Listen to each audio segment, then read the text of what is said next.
Yeah.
Hey, how's it going, guys? Woo! Reels and heels.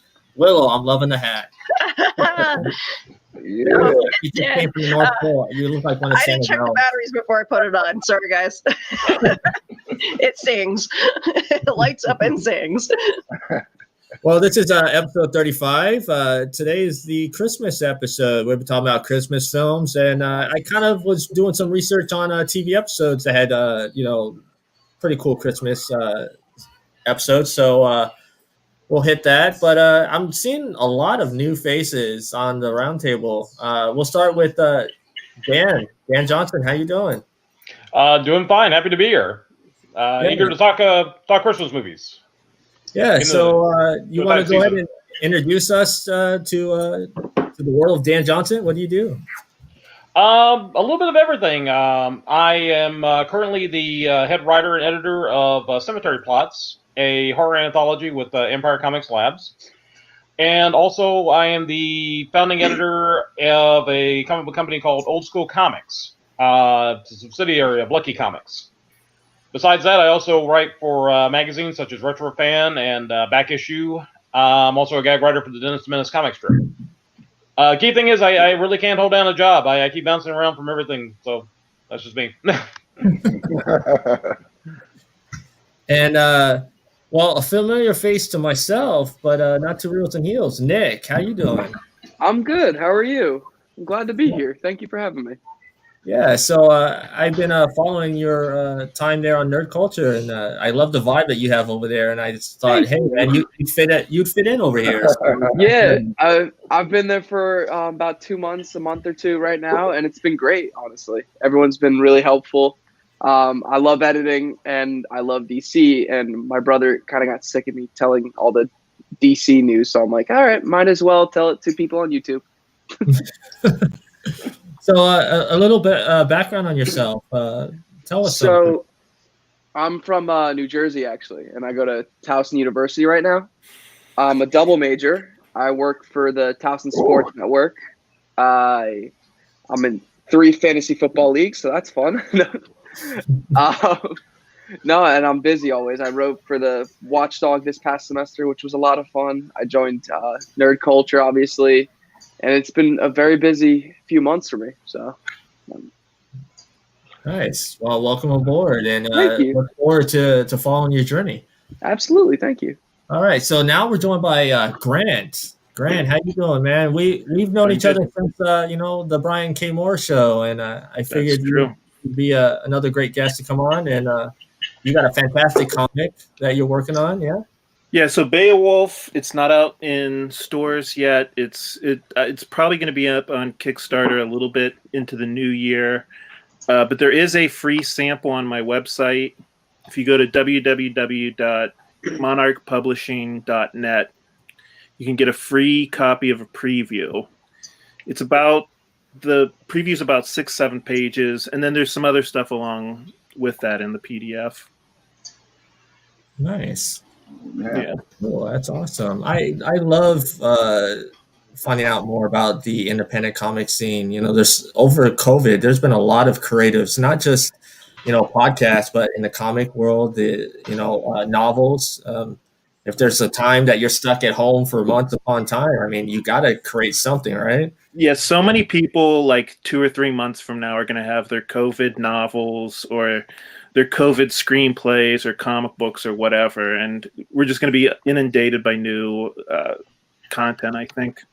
Yeah, and I'm a huge music fan. So next year, if we don't see like a whole bunch of cool like new songs out, I'm gonna be like, "What'd you guys do?"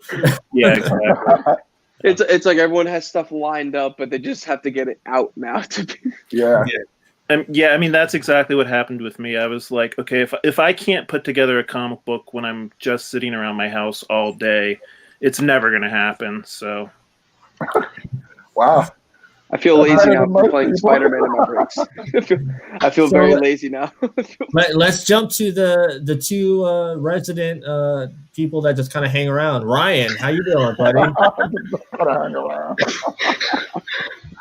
Just hang around. Okay, so I'm one of those roommates that just, does couch surfing on a couple of people's couches for a couple of years until I find a real job. Okay.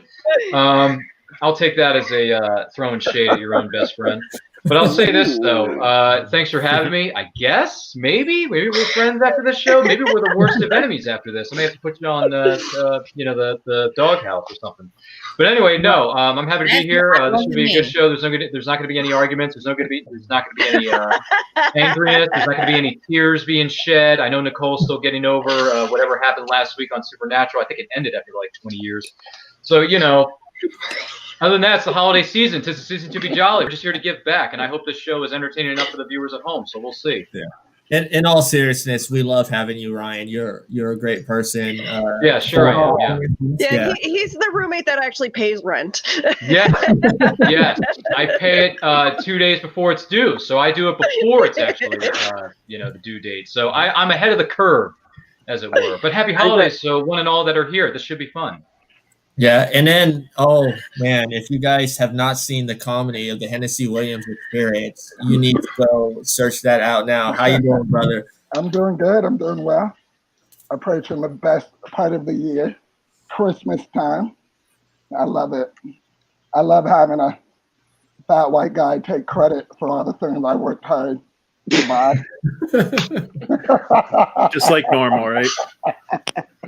Oh no, man, it's cool. Like, my kids are at the age where like Christmas actually means something to them. And I see it now. They're right there. I'm like, damn, I gotta put the tree up. Okay. It's like, wait, how many lights do we have to put up on the house? Right. I'm not doing that. Like, when I was young, my dad used to put the lights up and then expect me to take them down.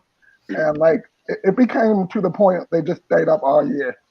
And people would make fun of me on the bus because I would just say the Easter lights, July 4th lights, September lights. Like, they stayed up all year. Like, I'm not putting lights up again. My family is like so complex with Christmas decorations. It's like big wreath, small, garland, extra lights here. We need 2 like Soldier Boy to play music till 3:00 in the morning here. It's like, and then it's like, okay, now time to put it all away. Like, you're kidding me. I just broke my back for like 5 hours. It's Sunday. The Eagles are playing. So before we hit the Christmas film thing, I want to ask this to everyone. When you think of Christmas, what does Christmas mean to you? And we'll start with you, Nick. Oh, wow, I get to go first. Okay. No pressure. I was really hoping to be like third. No, but to me, I just love spending time with my family. Like, Christmas Eve is actually my favorite rather than Christmas Day, just because that's when most of my family comes over. They come over, we do the 7 fishes, where like eat 7 fishes, you have good luck. Everyone has a great time, and we just get to like have that really good feeling that like we just kind of go back and love everybody. Also, by like 10 o'clock, everyone's kind of drunk, so there's that too. So much, right? It's like everyone's had too many martinis because I have 2 bartenders in my family, so they know the type of Christmas drinks to make. Nice. They taste great at first, and then it's like throughout the night you're like, oh, wait a minute. So what about you, Ryan? If this pandemic wasn't a thing and it wasn't ruining everybody's lives, let me tell you what I think of the holiday season. When it's actually here and it's actually a working thing and there's nothing bad happening in the world. When I think of the holiday season, I guess I just think of getting together with family members I don't often get to see, opening lots of things called presents. Because that's what that's what we love to get, man. Seriously, whether it's video games, that new bike you saw on TV last week, maybe the next big Megazord from Toys R Us. Like, that's the stuff that you want to see at Christmas time, son. But in a perfect world, no. It's just getting together with friends and family and opening up some gifts and having a nice dinner. So I guess I'm just saying, what am I trying to say here? Just the annual traditional type stuff, Brian. That's all I got. Yeah. What about you, Grant? Yeah, I was just thinking about how your definition of Christmas changes as time goes by, because Ryan and Nick still think of it as like, oh boy, I'm going to get gifts.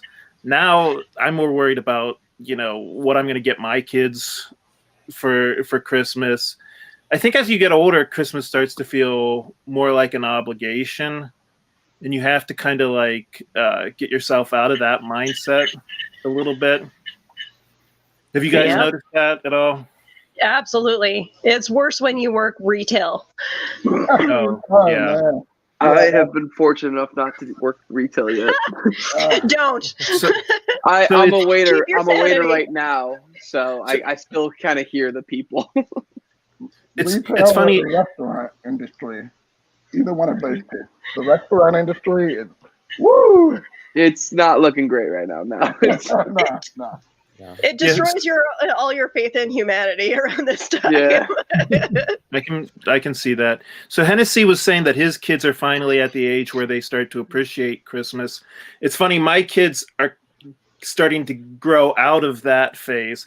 Like this is the first Christmas I just had to worry about getting gift cards, which I'm excited about that. Like I don't have to buy a bunch of toys and gifts and stuff. They just want gift cards now. So they can get whatever they want, right? Exactly. Well, it goes for my age too. I'm at the age where I just can't buy like a $10 gift for my dad and call it a day. Like, no, I actually have to put some effort into finding a gift. It's the thought that counts. Come on. I actually got my mom doing really well, and I think I did pretty good though. In all honesty, you want to know what I do with my parents? And this isn't for everybody. I just make a donation to a charity for my parents, and my parents pay off part of my student debt. Because like we don't need another piece of junk sitting around our house anymore. Like, that sounds like a fair trade. Yeah. I mean, my father-in-law, he doesn't even buy us gifts. He just pays off my wife's student loan. That's our Christmas present every year. Every year he writes them, just like I'm paying off your loan. He sends stuff, but he pays off her student loans, which is actually better than any gift. Yeah. Well, that comes from my parents, so that is. Yeah, he's been saving our behind on that, actually. So thank you, father-in-law. Thank you. What about you, Dan? For me, as I've gotten older, Christmas has really become a time where, being at the end of the year, it's a time for reflection for me. It's a time to think about what I've accomplished over the year, and also think about the people that have gotten me to where I'm at over the year, the people that mean the most to me, the people I love. Usually, if it wasn't COVID going on, I'd be getting together with friends for breakfast or lunch, just hang out with them, just spend time with them, and I've been trying to make an effort right now to like reach out to people that maybe I haven't talked to in a few months, and just want to know what I'm thinking about them. Awesome. But it's really just a time to just kind of think about what's coming in the coming year, and think about the journey that you've been on as far as your life. Of course, again, I'm an old guy, so you start thinking about this kind of stuff when you get old. So. Yeah. So, what about you, Nicole? Christmas means I spend the day on my phone trying to figure out why there's extra charges on my stupid account when I'm buying kids presents for my kids and stuff. I'm like, why? Just charge it one damn time. Like, yeah, the serious answer is that I don't live near any family, so it really ends up just being like home time where we hang out together. And nothing wrong with that. Nothing wrong with that. Since I'm, 1,200 miles away from the rest of my family that all get together and do all those things, where, it's just us and we just kind of hang out here. But it does end up being really fun that we get to spend time with the family that we chose, not necessarily the ones we're stuck with. Yeah. So that is kind of nice. Like, it's more that. It used to be, presents and seeing everybody, but now it's managing being a parent, like not ruining the magic of Christmas and making sure that there is some magic under the Christmas tree, even though the wallet says, yeah. And I'm sure you miss working retail, right? Hell no. If there's any reason to drink.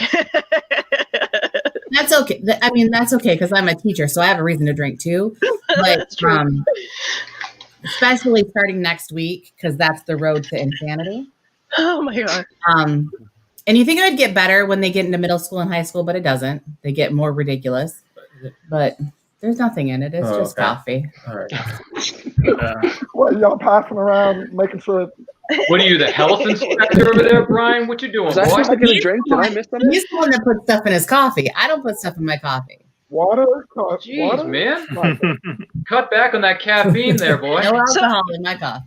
How do you guys keep the magic of Christmas alive in your house with, I know sometimes kids want to stay believing in Santa and all that, but it's getting harder and harder as they grow older. How do you guys keep that magic? It's super simple here. Yeah, you don't. You asking everybody, Will, or you asking Brian? Everybody, yeah. You don't keep it alive because of what other people say. So like my kids will come to school and like, well, it's just stuff you buy. And I'm like, well, then Santa will not bring you anything this year. Because if you don't believe, you don't get. They're like, hey, that's all good, though. I'm glad to take credit for the things I worked a 9-hour shift for. Yeah. But you know what? Like, it's just really funny because when you're young, it's not like we all were young and we all believed in Santa at one point. And Well, Santa was also the thing that taught me like manners the most, because I remember every year around Christmas time, I was the most well-behaved person in the world, especially my brother. And it was like the biggest threat in the world. It was worse than grounded, smacked, or like something else. It's like no presents, and we're like, okay, I'm just gonna sit in the corner, do my homework, and do nothing else. You know what Santa taught me? Santa taught me don't trust adults. Because I was like, wait a minute, you guys lied to me about that. Next, you're gonna say the tooth fairy ain't real. Eating the cookies, drinking the milk. I watched my mom drink the milk. I watched her do it, so I knew Santa wasn't drinking that milk because I stayed up the whole night. I stayed up the whole night. I watched my mom drink the milk. I do have to hand it to my sister Sabrina for being very creative in trying to keep me from, like I knew something was up, that Santa may not have been real the whole time, but it's just she tried very hard to keep that magic alive. She one day, or I don't know how long she planned this, but she somehow managed to get put hoof marks in the fireplace. Oh wow! And kind of did a little bit of a mess. I don't know how she did this without my grandma freaking out, because my grandma was a huge clean freak. So she kind of did like little paw marks on the floor that was easily cleaned up later, but. And then she did she got like carrots and cookies and stuff like that. But she staged this whole scene where it made it seem like one of the reindeer fell into our fireplace. That's elaborate. Yeah, that's like. I feel horrible because like I have friends that have like 11-year-old kids. They're like, well, my kid still believes in Santa. And I'm like, look, if my kids are making it to 8, I'm lucky because I'm not, there's been no elf on a shelf that's going to hang around my house. Yeah. You know, No. I'm and that thing's creepy. Anyway. I'm still waiting It for is. an Elf on the Shelf or a Christmas movie. And then nope, we're not putting extra dolls anywhere. It's not happening. What is Elf on a Shelf based on again? Because isn't it like kind of mischievous? Yeah, it's Santa. It's one of Santa's helpers that's supposedly, watching, but he gets into trouble, and he's there to be blamed, basically.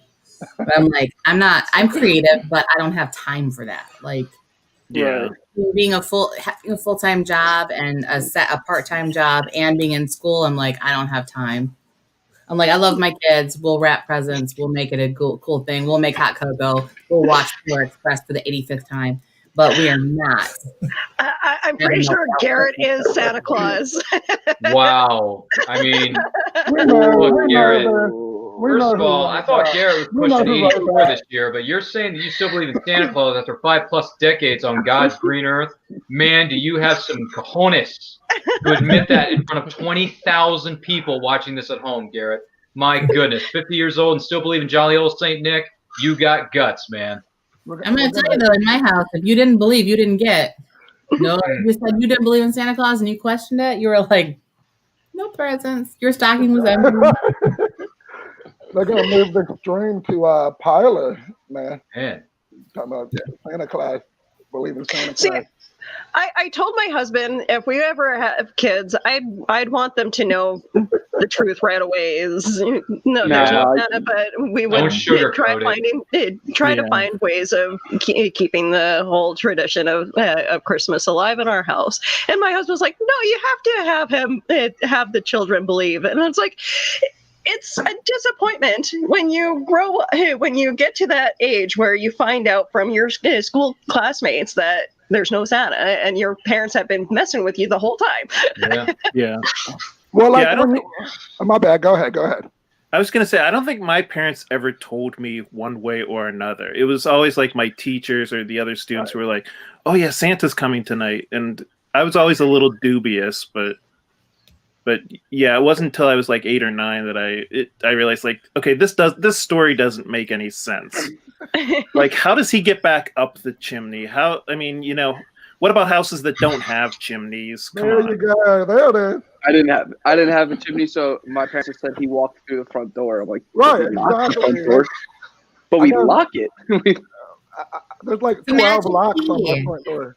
Well, what do you tell your kids now? He can only drop the presents off and then he'll quickly go away before he spreads corona. Amazon. Him and Bezos been real tight lately. Jeez, Garrett, you're getting really deep on this show, man. Seriously, you're getting like really deep here. This is like 1967 when the Charlie Brown Christmas special was coming out.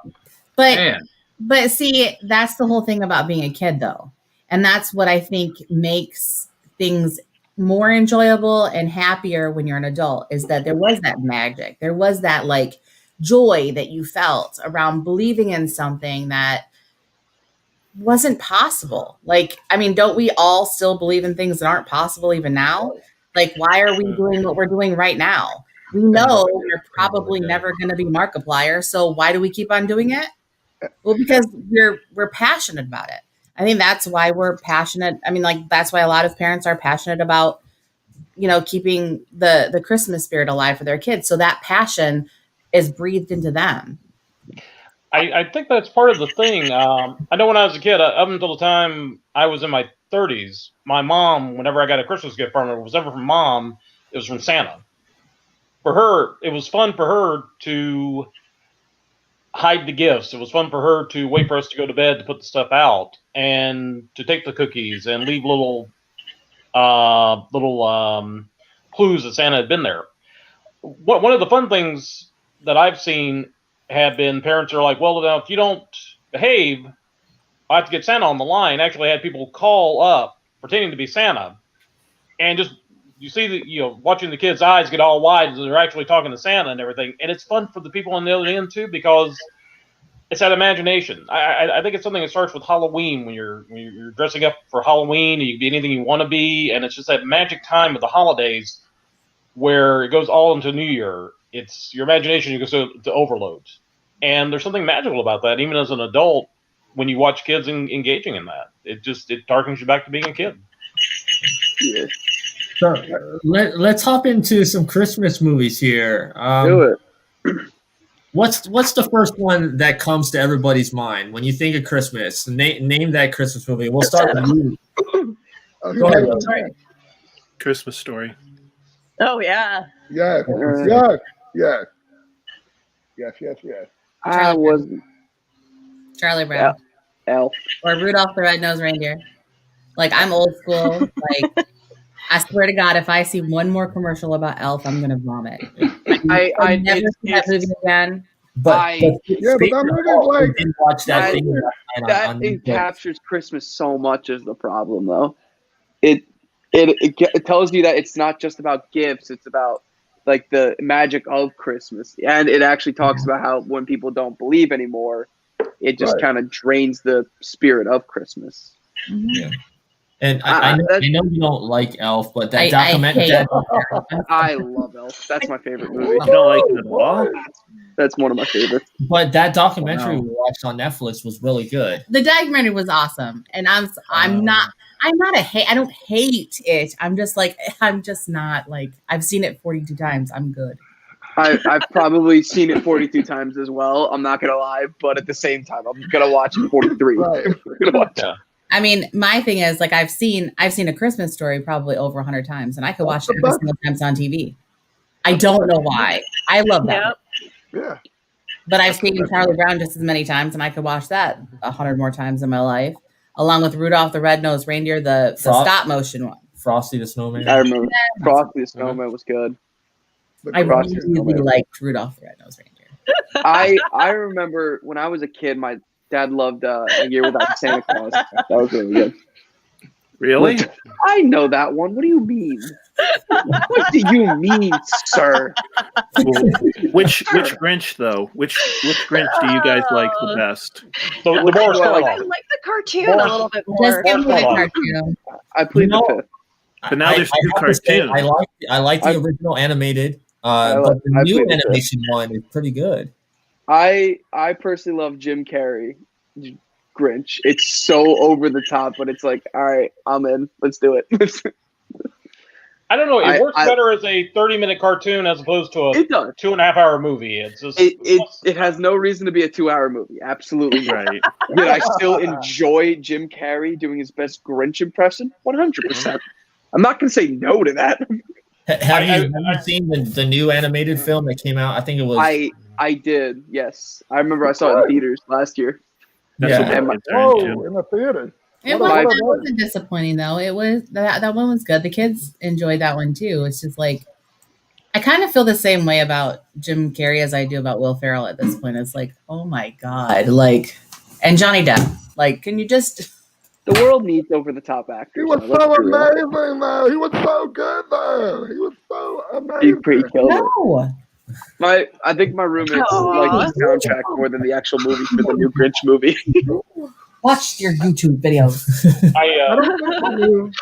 I don't think the new Grinch movie, the one with Jim Carrey, the story was that good. Like, they could have made the story a little better. Yeah. But Jim Carrey himself. Oh, he killed it. Yeah, the performance. Yeah, he killed it. And like that is Oscar-worthy performance. Exactly. The only other person I thought who could maybe do it was Robin Williams. And that was like, he was already old when that movie came out. That was peak Jim Carrey, though. Yeah. That was really peak Jim Carrey. Also, that was a weird phase of live-action Dr. Seuss movies. Remember Cat in the Hat? Oh God! Yeah. Mike Myers. I don't know. Neil Patrick Harris is doing a really great job at filling the role of what Jim Carrey did for. Wait, Neil Patrick Harris. Neil Patrick Harris. You're talking about Lemony Snicket's series of Unfortunate. I love that. Those were great. I watched that as a kid. Great job on that. That was really good. Yeah. So a Christmas film that comes to mind is National Lampoon's Christmas Vacation with Chevy Chase. That's my favorite. Yes. That actually is my favorite. I forgot about that one. Is it on anything? Right? Is it streaming anywhere? Like, I love. That kid at 9 Live, she just bet them all. The big giant Christmas You tree know. and the squirrel that's in it. It jumps onto it. Yeah. oh man. That Don't let the cats around the Christmas tree, Willow, because that cat had 9 lives. She just bet them all. I actually never saw the original National Lampoon's Vacation. I saw that first. It's good too. Okay, it's good, man. My parents wanted me to watch It's that good. almost immediately. Hey, I'm Yeah, just that waiting. was good. I skipped the European one. The European Vacation's okay. It's not as good. Mhm. Look, kids, it's Big Ben. Nobody cares. Oh wow, a clock. Oh, kids, look at deer. In the Well, Christmas now- version. Now, European does have Eric Idle, so you gotta love Eric Idle. That's good. I can't comment nor speculate. I haven't seen European Vacation yet, so don't Well, spoil it. well, But anything with the Monty Python, Yeah. character in it is going to be iconic. I still don't know what you're talking about. I haven't seen that either. But I'll say this: the first Christmas movie that comes to mind, Brian, hands down, no one's going to get this. The Muppet Christmas Carol. Yes. Yeah. Comes to mind, baby. I haven't seen I don't that. remember that one. Freaking Oh. Henson, the man himself, Jim Henson. I don't remember that one. When you put a spin on a classic story and you put Muppets up in that piece, it makes it 1,000 times better than what it should be. And Michael Caine My least is favorite movie. freaking Michael Caine is good. fantastic. Yeah. So if I were going to give an Oscar to anybody, Brian, I'm going to give it to every single person in Muppet in the Muppet Christmas Carol. Bottom line. But I Yeah. thought you were going to say give it to Michael Caine, but then again, he's been in so many movies, he's got to win something eventually. Yeah, well, I'm going to give it to him for Christmas Yeah, I Carol think as he has well. some Don't get me Oscars, wrong. I will say He's usually one the side thing. characters. I will say one thing. European Vacation, watch it for John Aston's very creepy game show host in the first 10 minutes. It's worth it for that. Christmas movies, I did want to throw one out there, and this may be throwing a grenade in the room, but Star Wars Holiday Special. Oh, Never saw it. Which one? There's like 3 of That them. movie is insane. The Lego- Terry didn't have cocaine in the world to make me watch that movie all over again. Doesn't the original one give people nightmares? Maybe? I saw it when it first came out. I'm that old. I saw it when it first came out, when it aired. Bought a bootleg copy, and I show it to all my friends at Christmas. I always tell them, my pain must be your pain, my bliss must be your bliss. And I'm like, we can be friends if you get all the way through it. And surprisingly enough, a lot of them have actually done it. How much weed did they have I've to never smoke seen it, in but I order can't to do say. it? No weed, no alcohol. You got to watch it straight through. To give you an idea of how crazy this movie is, there's a scene where Chewbacca's wife does the dishes, and it holds like it in real time. You just watch her doing dishes. It's literally that boring. And they all Oh my talking God. Wookiee. They all talking Wookiee. Why? for Wait, like why 10 would I minutes watch straight. that? Boba Fett. To say You gotta that watch you it for the can't. cartoon. I'm not gonna Watch watch the it for cartoon. Boba Fett. No, watch the cartoon. The cartoon in the middle. Everything else is crap. But the cartoon in the middle is amazing. And it's got the first appearance of Boba Fett. That is like Okay. I mean, I guess. I gotta watch Wookiee. a bad Christmas special for Boba Fett. Or Grant, just what- look up that Dude, scene on Or you YouTube. could just watch the new It's holiday freaking special that Boba dropped on Fett, Disney dude. That's Plus. why you watch it for anything for Boba Fett, dude. Grant, I maybe will, I'm also but- Wookiee I will, porn. but, Wookiee like- porn.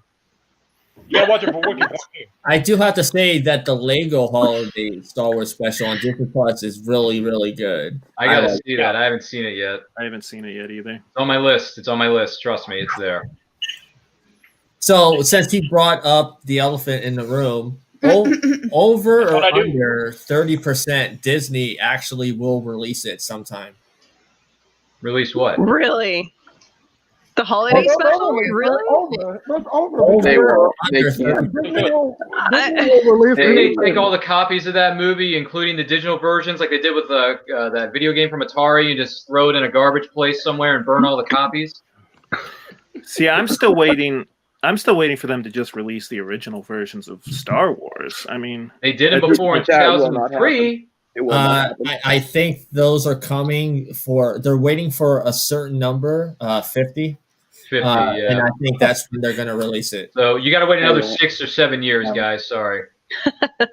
It's been 87 years. No, like on Titanic, it's been 84 years. It's okay. Just tell us what you can remember. Do you want to hear this story or not, Mr. Lovett? Sorry, that's a 97 reference. Moving on. Titanic. Dude, how many? I've seen. Never mind. That's a whole other discussion. Sorry. Oh my goodness. Well, Hennessy, you brought up Scrooged in the chat. Yes. That's my movie. That is Such a good movie. Nobody ever brings that movie up. Like, they never bring it up. I gotta It's watch so- I I've never seen it. They say, I was It's too young so when I saw good. that movie, but that it's a is- good movie. I like that movie too. it's because the Christmas Carol is so played out. Like, it's so Yeah. played out. It and is. Scrooge made, even if you watch it now, it's not dated. It's not. He drinks a tab, and you're like, tab? What is tab? Like, they have tab in it, even though that's dated. I can't give you a tab, Hennessy, unless you order some. And I mean, Niagara Falls, like all the iconic lines in that movie. I gotta watch I it, think so. it's one of Bill Murray's best movies, personally. Yeah. I agree. Yeah, and So many good actors are in there, too. Carol Kane's in it. Yes. Yeah. I think so. Eugene Levy was in that movie, right? Yeah. Yep. Who does his woman in that movie? She was in Starman. Sally Field? No, not Sally Field. You mean Carol Karen Kane? Allen. Karen Allen. Oh, Karen Carol Allen. Bass. Oh, wait a minute. Oh, Marion Karen Allen. Ravenwood was in this? Yeah, Wow. Karen. Is that Karen Allen? Oh, I got to look this up. Yeah, it's just a great. It's a great cast. movie. I thought she was only in. She was only Marion, but all right, good for you, Karen. Well, plus people too. Well, I was gonna say they also tend to forget this is like Bobcat Goldthwait's most under. It's like the most constrained performance the guy's ever done, but he actually proves he's not a bad actor. He's actually quite good. It's more than just the voice and the mannerisms and such. Yeah. Only time I've seen Bobcat is on reruns of Hollywood Squares. Yeah. Yeah, the good versions of those too. Yeah, Hollywood Squares was a great game show back in the day. It blew my mind that he doesn't actually do that voice anymore. And it's like, wait, he actually talks normal? What? He probably can't. He does. It Yeah, was like- just an act. He probably can't talk like that anymore She because did, yeah. She did have a man right up. Like, Well, it's kind of like when you hear Gilbert Godfrey talk for the first time in normal voice. It's like, I oh my know. God. Dude, that guy's been Iago since 1990, man. Oh That my guy never God. quit. what? Yeah. What ghost was Carol Kane? She was like the tooth fairy looking one or whatever. hmm Yeah. That's the only thing I know about Scrooge. That's the only thing I know about In that. that movie. It's such a good movie. Like, I mean, I can We think got the sales pitch, Hennessy. I'll watch it when I can. Jeez. I Got gotta it. watch it though, because I hear a lot of good things, and Dude, I I've heard see, nothing but good things about Scrooge, and I still Also- haven't seen it. I see the cover of a skeleton literally lighting his cigar as he smiles. Yeah, it's a little That's creepy, enough for me. but I'll still watch it. Yeah, Like, I I'm in. think it's either this month or sometime early next year. Shout Factory is releasing a collector's edition of that movie. Oh, Oh, great. More money that I can't afford to spend on another Blu-ray. Thanks, Brian. Over here. Yo, we about to get Over a here. stimulus check. We about to get a stimulus check, I think. You Same top of it on the PS5. Hopefully it's worth 24 and not 1,200. I want a PS5 just to play Miles Morales. That's all. Sure, I want. yeah. Sure you all want a I want. PS5, Nick. Sure you do. They haven't okayed a stimulus bill yet though, so Yeah, we're going to have to It's wait a not while gonna on come that till one. January. So It's since, not going to come till January, I think. since No, we're January, talking New Year's. Christmas All right. Carol, like how many versions of this movie has been done? too many. What, 5,000? It's funny. You have the Jim Carrey version, which was animated. You have the OG classic. You have the Muppets. You have the Looney Tunes, who actually did one. You Well, have the there's old one- Mickey Mouse one. Disney. There's the one that was done, I think, in the I want to say the 70s with George C. Scott, or maybe it was Yeah, 73. What? And are you going to count all the sitcoms that have like the episode where they're spoofing? Yeah, so basically there's Yeah. 5 million versions of the So same many. story, Brian. There We get the is. point. That's like Yeah. it's like all right. Well, it's another year. Time to reboot A Christmas Carol. Yeah. They even had the movie last year. It was like The Man Who Created Christmas, and it was about how he wrote A Christmas Carol. Dude, like, I tape that. Dude, I this. tape that on my DVR. I cannot wait to watch that. That looks so good. Who asked for it though? I did because I'm curious. Okay, I'm curious. Curiosity always gets me. I want to see that. Is it on my DVR? So don't spoil it. Charles Dickens, and it's just that kind of a classic? Is that? It's like I guess it's whoever Charles Dickens wrote it. Charles Doesn't matter, Nick. I'm still gonna watch the heck out of it. Dickens wrote it, but I think it's that reoccurring theme kind of thing, like how we got the idea. Really bad has to happen for somebody to realize how good they really have it and change their ways. I think it's like one of those like retold stories that are just it just is. It's gonna watching it. It's gonna get the reboot treatment every year. I hope not. It's like Batman. It's like it's gonna get rebooted once there's like one bad film. Like reboot year. every 2 years, Nick. Yeah, what every two. Have you guys? Well, obviously, you guys seen Santa Claus? The Tom Allen one? Yeah, Tim Allen. Yeah. You mean Tim Allen, Nick? What's that I guy? meant Tim Allen. What? I meant Tim Allen. Yeah, dude, get your names right. But Watching that movie as a kid, I was so weirded out. I'm like, wait a minute, there's a contract? And it's like, what? Like, who is this man? And if one person falls off the roof, you got to take their place? It's like, so wait a minute. If my dad accidentally catches Santa Claus and he slips off a roof, he becomes Santa Claus? Dad, go outside. Go outside. I love that movie, but as I've grown older, I don't know who plays his son in that movie. I can't remember Eric his Lloyd, name, I think. But he has grown to annoy me so much when I watch him. Such a little brat. Really, Eric Lloyd? Like I'm like, dude, like I just want him to grab him and be like, "I'm Santa Claus, mother." like you don't understand. So you want an NC-17 R-rated version of that movie? Okay, Hennessy. I think you'll enjoy the Christmas Chronicles with Kurt Russell. Yes. Oh, I saw that. Yeah. You mean the movie with Captain Ron and his wife, right? Captain Ron is Santa Claus. I love that idea. That's There's brilliant. nothing in the whole world that you can do to dispel my love for Kurt Russell. Because he's Captain Ron. It's great. I love that guy. I mean, he's got a charm to him. Santa Claus, and I wouldn't mind. He has a charm to him. That's putting it mildly. He's been in some of the biggest and important films in back in the day. So yeah, why not? Well, I even loved him. He's right. I forgot about Django all the way. I don't know what he was doing in those Fast and Furious movies, but other than that, he's cool. Miracle was my favorite movie of him. Well, there must be something special about Kurt Russell because he's still with Goldie Hawn after all these years. So, dude, ever since Overboard, I'm like, what? The two are married in real life? I had no clue. They technically aren't married, right? They aren't married. Yeah, so maybe that's why it lasts. The secret. A long relationship. Don't get married. That's weird. All right, but anyway, moving on. Well, it's funny you mentioned Santa Claus with Tim Allen, so let's go back to a film that probably Ryan hasn't seen from 1986 called Santa Claus the Movie. Dan, are you familiar with this movie? I am familiar with that one. Actually produced by the same guys who gave us Superman. So, which one was that? Santa Claus the Movie, produced by the Salkinds. I remember when it came out, and I remember one of my teachers was talking about taking his kids to go see it, and they came back and they were a little. It wasn't as exciting as they thought it was going to be, but it wasn't quite the hit everybody thought. I would agree with that assessment. Yeah, I didn't see it. Yeah, I believe was it Dudley Moore was in that movie? Yeah. Yes. Yeah. Moore, yeah. He did not. He's not funny. Dudley Moore. Dudley Moore, John Lithgow, David Huddleston, Burgess Meredith. Wow. The best Dudley Moore film was Arthur, I think. But I was just going to say it's supposed to be the real story of Santa, and much like the Grinch, it's a little bit better when it's only a half-hour special as opposed to a 2.5-hour movie. Yeah, that's fair. Yeah, I've never seen that movie though. Can I talk about one of the weirdest Christmas movies ever? I remember because I was looking at the chat. Who's seen Jingle All the Way? Dude, it's the 90s. I grew up on that shit. Come on now. I got a good laugh at it, but who sat in a room saying, it'd be a really good Christmas movie? Arnold Schwarzenegger and Sinbad. Yes. They fight over an action figure. It's not just any action figure, Nick. It's Turbo Man. You know what? Can I just say something real It's quick? Turbo time.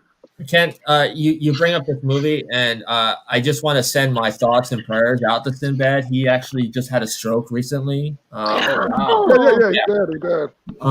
And it wasn't really made public knowledge until I think a few days afterwards. His children went on and said that he's doing okay, but still, I love Sinbad. Sinbad's one of the greatest. Is that Brian's underhanded way of saying to Nick, please don't disrespect Jingle All the Way because of Sinbad's health conditions? I was about to say, like, tell me that beforehand. But no, because we know that Sinbad is sitting at his mansion right now watching this program, Nick. Well, Nick and Grant are on the same page about this because Grant and I talked about Jingle All the Way, and Grant had a good explanation about Jingle All the Way. So I think Nick is going to bring that up. Yes. It's okay. Oh, sorry. No, you go. I have nothing. No, go ahead. You. No, I had nothing. Go ahead. Go ahead, Grant. Nick's in detention. I was just going to say, like, Jingle All the Way is like all of the worst aspects of humanity, all of the worst things that Christmas brings out of people, like the greed, the give me that, just buying stuff. Oh god, commercialism. It was a weird movie just because it's like Arnold Schwarzenegger does not belong in just kind of like comedies or like slow moving like Christmas movies. Like I can only see him as like Terminator or something just because I'm watching him try and act through like his like dialogue and stuff, and it's just not working for me. At all. Not even when he tells you to put that cookie down, Nick? Well, the parts that really made me laugh was when he went to the Santa factory of the fake Santas. Yeah. It was that he's like, I'm gonna jiggle your belts, and then he's like fighting all these Santas. Yeah. And the one thing Sinbad pretends he has a bomb in a package, and it's like this little Cinderella thing. The fight with the stuffed like the guy in the suit was just hilarious, though. Oh and the giant Santa was actually the Big Show himself, Paul White. That was Big Show? That was Big Show. He's 7'4", 500 pounds. Like, if you have a Santa like that looking at it, it's like, nope, I'm going the other. I don't care if you are Arnold size. I'm still going the other way. Well, the whole thing with Jingle All the Way was this was the time where Power Ranger toys were very popular. Hello. Tickle Me Elmo. So like they were like, well, let's like take the stuff from the news where like parents were like pushing each other and like getting into fights in the stores over these toys, and so that's where they came up with the idea for Turbo Man. Once again, I remember Power Rangers. Well, at least you remember something on this show. No, Nick. Because I wasn't allowed to play with Power Rangers after this happened. So my mom and dad gave us like these like toy swords for Christmas. Mm-hmm. And a few weeks later, they got this brand new TV. It was like one of those ones like the huge back. It was like early 2000s, and they were very proud of this TV. My mom's getting ready to go out, and we're all going. But me and my brother are watching Power Rangers, and we're kids. We're excited. We're watching the Power Rangers fight the monster. We wanted to help. So we took the toy swords to their brand new TV and started smacking it as hard as we could repeatedly. My mom's like, what is that? So she sees me and my brother excitedly trying to destroy the monster. She's like, what are you doing? And then our only explanation was fighting the bad guys. I had no idea. I didn't know what I was doing. I was a kid, but at the same time I laughed. And then there's like all these like little scratch marks on the TV. But now, back in the day, if you'd had an elf on the shelf, you could say, well, the elf was coming alive, Mommy. I had to stop it, Mommy. It said it was going to hurt Mommy, and I had to stop it. I'm a good boy. Don't hurt me. I did it. I mean, Jingle All the Way is another one.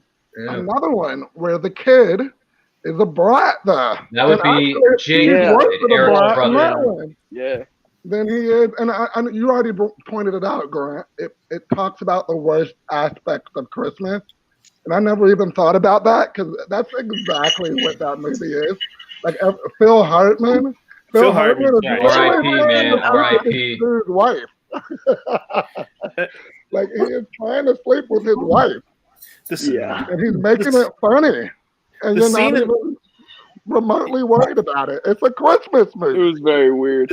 The scene in that movie that bothers me the most is when Sinbad is like talking to Arnold, and he's like, when I didn't get that one gift that I wanted when I was a kid, that's what set me up to become a postal worker. My life is ruined. And I'm sitting there thinking, like, what's wrong with being a postal worker? Yeah, Like, that's a good job. They get benefits. They paid Yeah, really it's well. very, very true. Very, very true. Well, not even that. Just because you didn't get one gift for Christmas doesn't mean you have to Well, do yeah. this or like you're gonna get I this mean- type of job. Like, no. I don't know, man. I mean, it's a good question to ask. Like, if I could go back in time and I really wanted the original Blade Blaster from Power Rangers as a kid and I didn't get it, I might have been so pissed off that I might have just shut off the world. I don't know. You never know, dude. Never know. But I got the Blade Blaster now because I got the Legacy version, so I'm good. It's the classic thing, though. Blame your parents for the problems you have. That's Blame right. your parents for everything that happened to you because Yeah. you didn't have a hand in it at all. It was them. Yeah. If I didn't get that Megazord, house would be torn down. Just saying. No, I'm kidding. I would never do that. I had a happy childhood. I'm not upset. Just saying. Yeah. I will say one thing I do like about Jingle All the Way with Lloyd. It fits into one of the games I like to play with the Star Wars Holiday Special. It's the you've heard of the 6 Degrees of Kevin Bacon, right? Mm-hmm. It's a little game I play with the friends. It's 6 Degrees of the Great Evil, which is basically how close can you tie someone to the Star Wars Holiday Special. And Jingle Lloyd with Jingle All the Way, that's like 2 points away. So Yeah, it is. Yeah, that's true. Hey, Ryan. Big point I didn't think Yeah, I of. know. Yeah, I know. I had that too, Brian. Is that by the way, is that original or Legacy? This is the Legacy. Nice. I had the Legacy too, and then I had to sell it off. So don't worry, I made my coin back. All right, but good for you, man. Saba's a good talking sword. Although I do have the Legacy you Power mentioned Sword, that which is going for like before. millions on eBay, Brian. So I kind of have you beat there. Across the bedroom floor because the boys were playing with it. Oh dear, that's not good. I'm gonna break my toe one of these days. Yeah, that Saba sword's pretty sharp. So to keep it in the comedy realm, how about this one that I don't think a lot of people talk about, and it's one of my favorite comedy Christmas films, and that's Ernest Saves Christmas. I watched all Great. those Ernest movies. I've never when I was seen an that Ernest one? movie. the great Jim Varney, very, very underrated man, I think. Very underrated. Yeah. There was a whole line of Ernest. I mean, he had the TV show, but there was Ernest Saves Christmas. Ernest goes to school. Ernest goes to Ernest prison. goes to Ernest school, gets goes a to telephone job. He goes to the Yeah. hood. No, Some he There's goes like to work. 50,000 titles. Yeah, the Halloween one. Ernest Scared Stupid. Yeah, Ernest Saves Yeah. Stupid. I don't know why when I was 10 I thought that was the funniest thing in the world. Because like I tried to rewatch one recently and I'm like, what did we see in these movies? Like, Oh yeah. don't rewatch those. You'll just get depressed about your childhood. I just love and I used to do this pretty good. Maybe I can still do it. He'd be like, "Hey, Vern," and see, look, I scared Ryan away. I think I love you a little less right now. I've never watched. It's like he's like, "Who's Vern?" Because you never see Vern. He's like, "Hey, Vern," and it's like you always see like, "Is Vern the camera guy?" I've never seen one Ernest movie. Like I remember going to the video store, and for those of you who don't know what those were, I know. I rented games. maybe there's somebody who just thinks DVDs come in the mail or whatever. But yeah, when I was at the video store, Ernest was 99 cents. And I would be like, no, whatever. I never got it. I never saw any of them. It wasn't even worth 99 cents. So I need to see Ernest Saves Christmas, Ernest Goes to Camp. What you say, Ernest Goes to Prison? Do I have to watch Ernest Saves Christmas? Or You're can I good. just skip that one? You're good, Nick. You can watch that or the holiday special again. You decide. Oh If you're no. the 22 Gotta and your watch. frontal lobe is actually fully developed, you don't need to watch it. Okay. Or better yet, if you've got family coming over and you want to get rid of them, do a double feature. Do the holiday special and Ernest Saves Christmas. And I'll guarantee you they'll be out of the house by the time the Wookiee That's an porn comes idea. on. That'll do it. Yeah, that'll do it. Oh my god! I will give prompts to Jim Varney for one thing. I'm a firm believer that reboots and remakes are totally unnecessary. But the Beverly Hillbillies one they did with him playing Jed Clampett, he was actually one of the better things in that, I thought. And then, of course, he's the Yes. voice of Winky from Toy Story. Yeah. Yeah. Yeah. Right. And in Rite of Passage in Hollywood, voice on The Simpsons, the Carnies Yeah. episode. So is there What about another Christmas movie that you guys would like to talk about? Yeah, I got one. I'm gonna go with the Home Alone series Oh, because I have a problem. I saw the second one probably a million times because my grandma had it on VHS, so I just constantly watched it. The first one was also really good, but then with the third and the fourth one, what went wrong? There's a fourth one? What's the fourth? There's a fourth. Don't even bother. It's bad. It is okay. so I think the best thing about the third one They're is called cash grabs, Nick. Cash grab. the best thing about the third one. And the third one is really funny, but Oh, Is it man, the real? third one. Is it The third one. Scarlett Johansson. Scarlett Johansson was in the third one. Oh, really?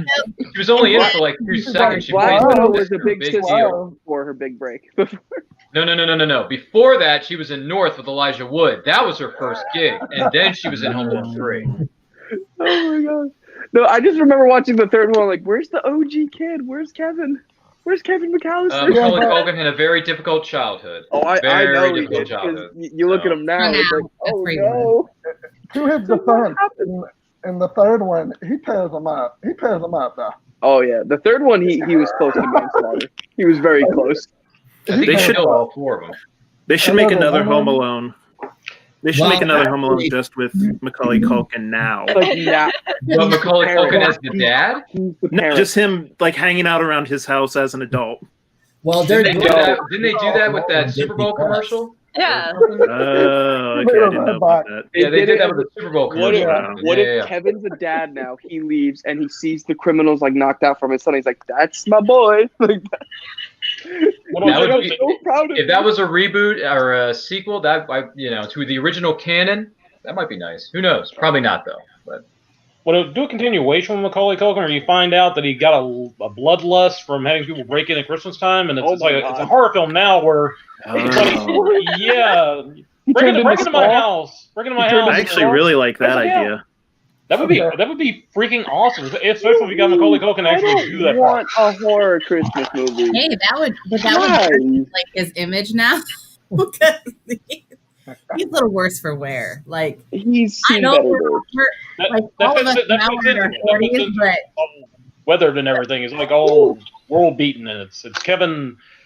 Kevin has seen some stuff, and he's going to show you some. oh yeah, Seen some things. Plus, Home Alone 2, it's a hot take. Home Alone 2 is better than Home Alone 1. I stand by that. I'm with you. And I'm with Tim you. Curry. You got there's Tim Curry. one- It has its great moments, yes. Cedric, yes. The Don't best. punch the tips in I public. think it's slightly I better. still like I the don't think- second one best. okay. This is Because he how was cutest then. this is how I break those two films down. Story wise, the first one's better. Oh, of course. Second one, the laughs I think are better. Because The it's over- Tim the lack freaking and overall Curry. enjoyment. Just because It's Tim Curry and Rob Schneider when he actually knew how to you do had something. Rob Schneider in like younger days before he Yeah, got but out dude, of it was when he Taylor, actually basically. could act. Like that was brilliant. Him as Cedric. It was I don't think he fantastic. could ever. I don't think he could ever really act. I think he was No, just he a acted gag. in that movie though. Cedric, yes, don't catch tips. But I mean, come on. Once like again, 4 lines. in Home Alone 2, Daniel Stern stole the show. I love Daniel Stern. I think Dude, he kept trying to pick up that local girl in New York, Brian. Man. And Ryan, I said that we would talk about this when you were on a few weeks ago, the story with Joe Pesci and Daniel Stern on how they got signed up for Home Alone. Is they were sent the script, and Joe Pesci, like, he signed on for it, and then they had somebody else do the Daniel Stern part, but Joe wasn't. It just didn't mesh well, and so he had requested Daniel Stern because he knew Daniel Stern outside of Home Alone. He had requested Daniel Stern fill that role, and that's how Daniel Stern got the role because they knew each other, and he knew Daniel Stern could pull off what they wanted. Nice. Wow. Yeah. Good on, I good on Joe I kind of Pesci. feel bad for the other guy now. Home Alone became a classic. Yeah, but I mean, if you can't overreact in certain scenes, then Oh, of course. sorry, you're Right. out. Sorry, guys. And that movie required a lot of overreacting. Yeah, and Joe Pesci wasn't really used to doing stuff like that. I mean, Joe Pesci is like an actual trained actor. So like for him to do that, he wanted another actor that he could play well off of. I think that's really cool. Because if you look, what was Joe Pesci? This was right around the time he did Goodfellas. He was Goodfellas. He's funny. He was in gangster films. Yeah. Goodfellas, like one of my favorites For a majority of his career. So yeah, and then before that, he was in the well, no, that was after. Yeah. Before, what was it? The Super? Is that one of the films? Was that before? That was after. That was after. 1992, I think. Yeah, that's a couple of years after. I'm not sure. Well, the only other guy that I could see filling that role, if Joe Pesci didn't get it, Bob Hoskins. Oh my God, Eddie Valiant, you're under he would have arrest. really probably done the exact same thing. Dude, Eddie Valiant totally could have nailed that in Home Alone. He totally could have played that so well. He's Super Mario. He was a good actor. Let's not talk about Super Mario Brothers. That movie never existed. Hey Brian, it existed for me in the '90s, and man. John Leguizamo is an Italian pizza guy. So. You know, Hey Brian, what was his last name again? What was his last name? I said John Leguizamo. No. What were the characters' last names? What were their names again? Come on, Brian. What? It's Mario and Luigi Mario. Come on, man.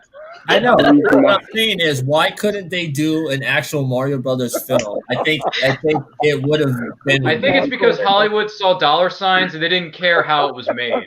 Right. It's like that. There's a Goomba. There's your dinosaur, Most there's your movies are Bowser. made blindly, man. They don't think before they leap. They just leap off the cliff. They don't care. Do not talk about that movie. Like, we're not going to do it. We're not doing it. I will. You Dennis Hopper? It's my fault. It's my fault. Yeah, dude, Dennis Hopper, you know? That movie made me so mad to this day. Dude, I had so much fun watching that back in the day, man. That was so much fun. So Dan, I was listening to your idea of a Home Alone horror, and that brings me to a couple of horror Christmas films. There's Black Christmas with Margot Kidder from, I believe, 1974. And then they remade it in 2006. And then there's Silent Night, Deadly Night series. That's a good one. And, most recently, Krampus. Krampus is a good one too. What about Jack Frost? Jack Frost. Oh yeah, with the Killer Snowman. Oh yeah, Fantastic. Not the Michael Keaton one. Not the Michael Keaton one. Well, the Michael Keaton one is a good one too. Darn That's a right horror it film is. in It's its in own the top 5 of all time for me, son. It is. I'm not kidding you. Jack Frost is one of my top 5 favorite holiday movies of all time. I don't care what people say. That is one of the best, most heartfelt holiday movies ever made.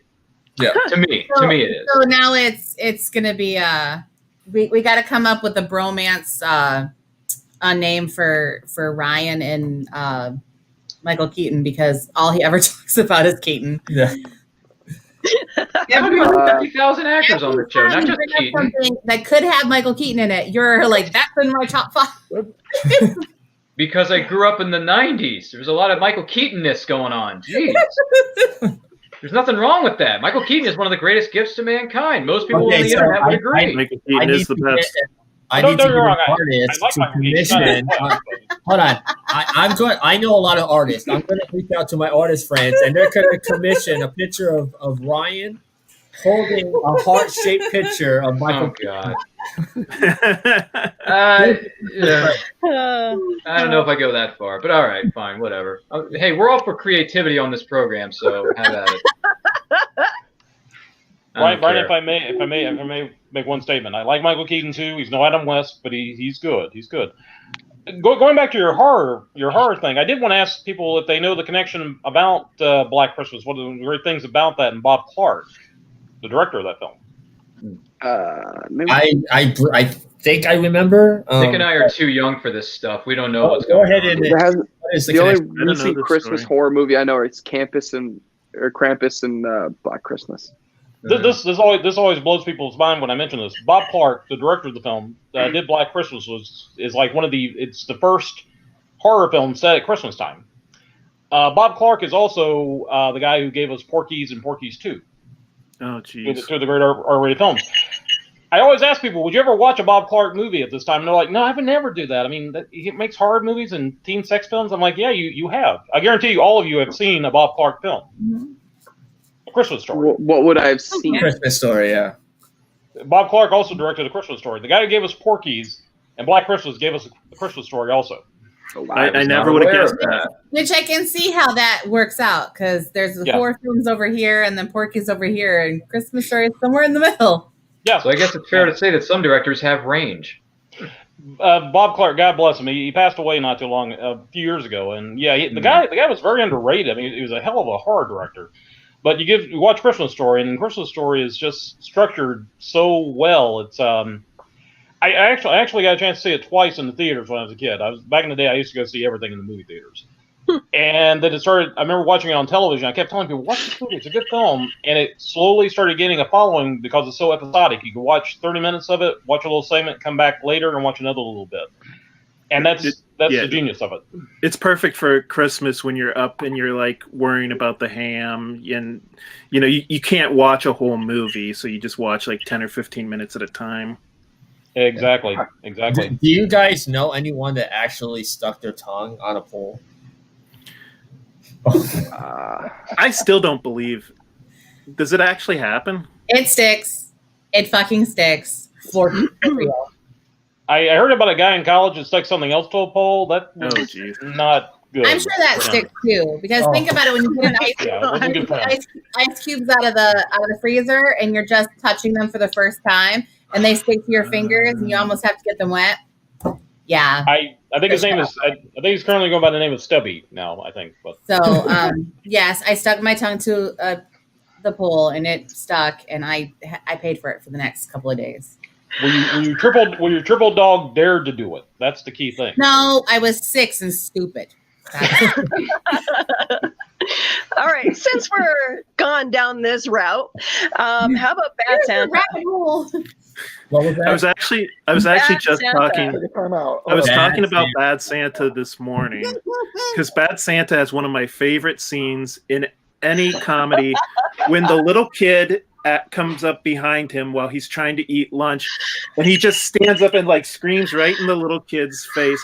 Because I was talking about this with my wife, and she was talking about how annoying it is when you're on your lunch break and your boss comes by to tell you to do something or to talk about work, and I'm like, wouldn't you just love once to just say to them, I'm on my lunch break? Yes. Yes. So and I love how like the food is like dangling from his chin while he does it. Because of COVID, I eat lunch in my classroom with my 4th period kids, who I love dearly because, oh my God, I have them for 1,000 minutes of the day. So they stay in my room. So there's somebody that comes in on some days, and they watch my kids. Well, and I try to hide in the pod. But then they always ask me, they're like, will you please come out and hang out with us? And I'm like, no, because I have to hang out with you for an hour more. Like, 25 more minutes than the actual class period. Like, I have extra time with you guys. I don't want to see you extra. There's like 2 full hours with those kids. And I'm like, nah. It's one of those cases where you're like, you're not even my real kids. I don't know when I hang out with my own kids. Why don't I hang out with someone else's kids? I'm like, I'm not paid enough. Yeah, and when I say shut, yeah. It's like kindergarten pop. Shut up. You guys do the hand thing? I know some teachers in North Carolina do the hand thing where it's like when the hand goes up, the mouth goes shut. Yeah, when does that work with 8th graders? After about the skeleton sitting in the chair, I'll just wait for you and I'm going to be dead by the time they shut up and notice. After about the 4th time, when you finally use the hand and smack one of them upside the head, and then the rest of them kind of follow suit. There's a sacrificial lamb always. Oh, you gotta find the weakest one and take them out the first day. That's the thing. So I gotta do this. Ryan, are you confused? Can you? No, I'm not confused at all. I'm paying attention, man. I'm listening. He needs to stop changing his name. Did the what are you talking caffeine about? wear I'm not out? changing anyone's name. Why would I change anybody's name? Mandalorian and trainer. That's right. Oh, so you are noticing the little Easter eggs over here on the show. I love it. Yeah. I'm doing that because it's Saturday. I ain't got no job, and I ain't got nothing to do. So, just messing around, Nicole. That's all. I'm telling you, fun here. I told you could write my paper if you wanted to. No. I got two finals coming up next week. I'm good. Okay, so here's the question: What is Santa the question? and the Bad Santa 2. Not the best one. No, it Bad Santa. I don't think I ever saw Bad Santa 2. no, We it did it. wasn't as good as the first one. And with the first one, have you guys seen the actual like uncut version? Yes. Yeah, I think that's the only one you can get now. Well, I believe when you buy the DVD or Blu-ray, you have the option of both. But Oh, really? Okay. Yeah. You would know. yeah, So we were Nick. we were talking. Silly little kid. Oh, Nick. Nick, why? Sorry, Nick changed his name, which is illegal to do on this show, but whatever. I thought it So was nice. We were talking about alternative castings earlier. There were actually two other ones on Bad Santa. Originally, they wanted Bill Murray. That never would work. Makes sense. That Then never Jack would work, Nicholson, and then they settled with Billy Bob Thornton. So what do you think? Better or worse? I think it's ugly that they settled with Billy Bob Thornton because I'm like, I can't. He did a good job in that movie. The only one that I think they could have gone with is Bill Murray. I don't think Jack Nicholson would have been able to do it. No. But I would have been in fear of Jack Nicholson. Bill Murray could have done it because he's just about as nasty. But I can't see anybody else because everything I've seen Billy Bob Thornton in, except for a handful. He's been a very angry person anyway. and what's really cool is Billy Bob Thornton is probably one of the nicest people in Hollywood that you would ever. I've heard so many stories, and you hear stories, especially of people like Tommy Lee Jones and Bill Murray. Give interviews. They're just dicks on set, and just like their personalities very devious. Then why the fuck was he married to Angelina Jolie? I don't know. I'm sorry, my Angelina. I think Angelina had too much to drink one day, and she thought it would be a good idea to marry the guy, and it just sort of slipped. I don't know. Actually, Nicole, what happened was he was triple dog dared to do it, and that's what happened. The coolest celebrity He's got a weight problem, so with Woody Harrelson. And Woody Harrelson, because you're talking about how cool, like Woody Harrelson was the coolest dude I've ever come across. I can kind of see Harrelson doing Woody it. Harrelson can play any role he puts his mind to because the guy is really freaking good.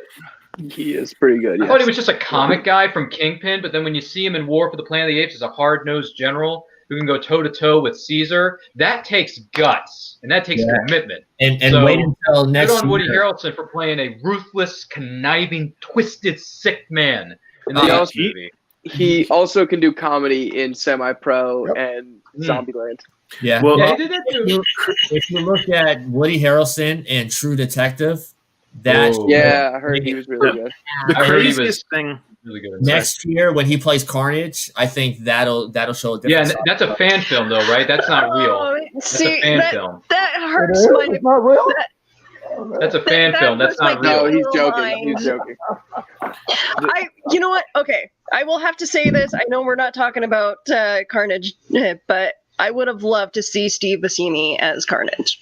Ooh. No, I would have loved to see the dude. He played Joker on Gotham, and he's in Shameless.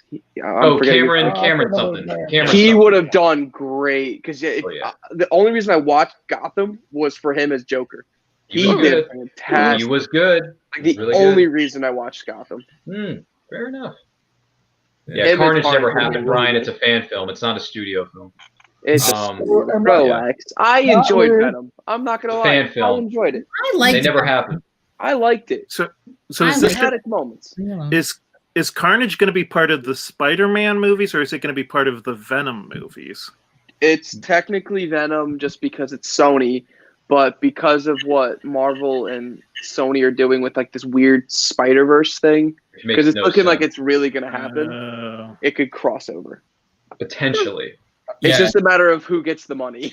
The thing is, Sony has been struggling as a studio for many years now. You think? And Disney is like the go-to studio. Mandalorian. They know what they're doing. They're the only film studio in history to have, what was it, 7 or 8 billion-dollar films in 1 year. And that's never going to happen again. And with COVID, I don't even know if we're going to have a billion-dollar film ever again. Nope. No. I mean, that's probably not. what. Yeah, I didn't like the Venom movie because to me, it was good. Having Venom without Spider-Man is just weird. So now they're gonna have Carnage without Spider-Man. Grant knows what he's talking about, guys. You can't have Venom without Spider, and you can't have a Spider without a Venom. It just doesn't make any sense. You know what? Accept it. We'll be back in Joker without Batman. We'll be back exactly in February for a comic book show, so we'll talk about that. So to stay on Christmas. What is Christmas? I don't even know what we're talking about. Grant got me talking about Carnage. Real quick question, because you brought up Gotham, and I wanted to ask. That's not Christmas. Batman Returns. Batman Returns. It's a Christmas movie. Yeah. Is it though? Is it a Christmas movie? Yes. Technically. The Ice Queen falls from the roof, lands on the light to turn on the Christmas tree. Christmas movie. Yeah. Yeah, some girl blows up a retail store and looks at 2 guys and says meow, and I'm like, oh, so that's how you really feel about retail? Okay. Yeah. Batman set a clown on fire. That doesn't say Christmas to you. Come on, seriously. Yeah, but there's a lot of movies like that. This is something that what you and Josh and Joey and Eric, yeah, we're talking about, like, if you took the Christmas stuff out of that film, could it still hold its own? I have to say that Batman Returns, the theme, the story was Christmas. Like, it took place at Christmas. Like, was Mac Shrek wanted someone to work more during the Christmas holidays. Mm-hmm. And then he threw her out the window as a bonus. Yeah. Yeah. Here's your bonus for Christmas, Selena. And then she gets reawakened by itty bitty little cats, and she's like, oh, I'm back now. Let me be evil and kill everybody. Fantastic. Well, think about it also. We were talking about parents messing you up. I mean, Oswald Cobblepot. That's the ultimate. We are going to screw the kid up, and he's going to come back and make hell for everybody else. I mean, yeah, believe it or not, his father was Pee Wee Herman. Yes. There you go. And his mother was the waitress, I think, in Pee Wee's Big Adventure. Oh, really? God, that was Sloane? I think so. My God. Dude, I did not know that. Good catch. I'm going to remember that for my next movie trivia match. Thanks. The Tim Burton universe is all tied together in a weird, wonky kind of way. And so Jack weird, Skellington is in the background. Is what you're saying? Jack Skellington's just vibing in the back of Batman. Oh, by the way, I think isn't Jack Skellington going to make a cameo in the next Batman movie, Nick? I think he is. Oh my God. Probably. Wait, what? Don't be surprised if Jack Skellington shows up. I'm so confused right now. What is happening? I'm just trying to confuse the new kid because he doesn't get my references. I am so over Tim Burton. Yeah, well, hey, I've been over Tim Burton since 1989, so I'm with you on that. Hey, he makes some good films. He made 2 or 3. He made 2 or 3, Willow. Give me Nightmare Before Christmas. Give me Corpse Bride. Give me all of that. Frankenweenie. Coraline. It's not. Coraline, Frankenweenie, all of that. Please stop. Maybe, I don't know. Well, no, if I can say, I have a friend of mine that made a very good point. Big Fish any day. Stop putting Johnny Depp in everything. That's what I was he's not going to be in anything for a while because of his court cases, but you know. I was going to say that. That's what a friend of mine made the comment about these guys like a couple that you need to bring them up. They were great together once. Tim and Johnny together were great once, but now they turn out the worst in each other. Yeah. They need a separation period. It's like how Scorsese always casts what's his face, Robert De Niro and Leonardo DiCaprio. Yeah, like they just stick with the same guys. But if you look, because they work well together. All right, so let me ask you. Let me ask you a question now. Is it a Christmas question? Because Brian's getting upset. I just want to say with Tim Burton, if you look at all of his films, like they're pretty much all the same. Like, and they're all creepy and they give me weird vibes. Who hurt him as a child? Yeah, really. What happened to him? I think everybody. Coraline was seems like after the first Batman movie, he just went on a weird tangent. Okay, You guys need to watch Big Fish. Even though Helena Bonham That's Carter amazing is movie. in that. Bonham I Carter. like Helena Bonham Carter, and I like her. Fish, and I like Ewan McGregor. I like She was good as Bellatrix Strange. God. Nicole, She was good in the Potter Right. films, Willow. Nicole, who would you want in the movies instead of Johnny Depp? Because Tim Burton's a certain kind of dude with a certain kind of style. He's a weird kind of dude with a weird kind of taste. Yeah. Maybe Nicolas Cage. Maybe Nicolas Cage could maybe. Yeah, he could use the money. Nicolas Cage is too much, though. I don't. Yeah, but Nick, Too much. Nicolas Cage needs the money. Okay. Take me back to the days when Johnny Depp was the kid from, or the guy from What's Eating Gilbert Grape, and Which was a decent movie, by the way. That's a good coming of age because story. I'm over the crazy shit. Like So no more Sweeney Todd, no more crazy ass Willy Wonka and the Chocolate Factory. Ooh. So, did anybody Good morning, see sunshine. his latest movie though? Bird says hello. Which one was it, Grant? He made the live action Dumbo. Oh, the Tim Burton version. That Yeah. was good. You made that? I haven't seen that. I remember the original Dumbo. it wasn't typical Right. weird shit. It I was. remember the original Dumbo, Grant, and I was like, okay, this movie's all right, but not one of the goats, so I'll pass. Thank you. It was good. Well, I think Dumbo was good because Tim Burton didn't. I don't think he wrote it. Okay. Yeah, I was going to say it. He I don't didn't think write it. I don't think Dumbo is necessarily like the stereotypical Tim Burton style. No, it's Yeah. not. I Because think Disney was probably slapped his hand. I've heard mixed No. things about the new Dumbo movie, so I can't really say much. I'm not going to comment on the live action Disney movies lately. Yeah, dude, that's a whole other video for Reels and That's a whole Heels other video. 2021. They're just not. There's no real like. Yeah, there's no original Disney ideas bad in Hollywood anymore, Nick. There's no original ideas. No, There There's not. There are plenty of original ideas. You know, nobody wants All to right. make them. Once again, Brian, that's for Oh 2021. my God, Ryan. There are plenty of original films in Hollywood that come out. There's more original films than there are IP films, but nobody sees those films because they rather see something that is known. That's why the IP films, whether they're bad films or great films, are seen more than the original films. That's true. Brian, if I may get this back on track and tie into the whole idea of reboots and nobody wants. What about the idea that them redoing Gremlins? Because I keep hearing rumors of that. Oh, They're redoing it? Now, They're not redoing. They're actually doing a third film with Joe Dante. That would be Right. good. You I can just do kept hearing these rumors about. I kept hearing rumors about reboots, and I'm like, I think So are they No. going to fix the rules at all Yeah. with this? yes, they're going to say Why- don't why do feed you them think after it's 1 rules? a.m. Because the whole don't get them wet and then they go to they dump a huge Slurpee on themselves. Don't I- feed I- them after Sorry. 2 in the morning. I if you feed them think. at 3 o'clock, they go off and become Mandalorians. I think. I think it's Netflix or it might be HBO Max, but there's a Gremlins animated series coming next year, and then the third film is coming. Is it? Oh, really? I gotta get HBO Didn't Max. they Is do Joe an Dante animated calling film the back in, shots like, on the those? early 90s? No, those were the 80s. I'm 110% on board with anything new that's Gremlins, but yeah. please make it. Don't CGI the hell out of everything. And they have to bring Howie That's back. Don't give us a Smurf 3D movie. Dude, I would love to see them do a Gremlins movie that goes back to like the puppets. That would Yeah, be it's awesome. called practical effects. I like that idea. Because Too. that's why The Mandalorian's so successful. They're using practical effects, and Baby Yoda's a puppet. There was a lot of talk about making him CGI, and then the producer called the person out like, "Don't do that, please no." There's a lot of beauty in puppeteering that I think got lost when CGI became like the end all Big be all. thing. Yeah, You know, like we talked about We have Mandalorian. Phantom Menace to thank for that. Well, we talked about Mandalorian a lot when we talk about like the frog people and a lot of the aliens.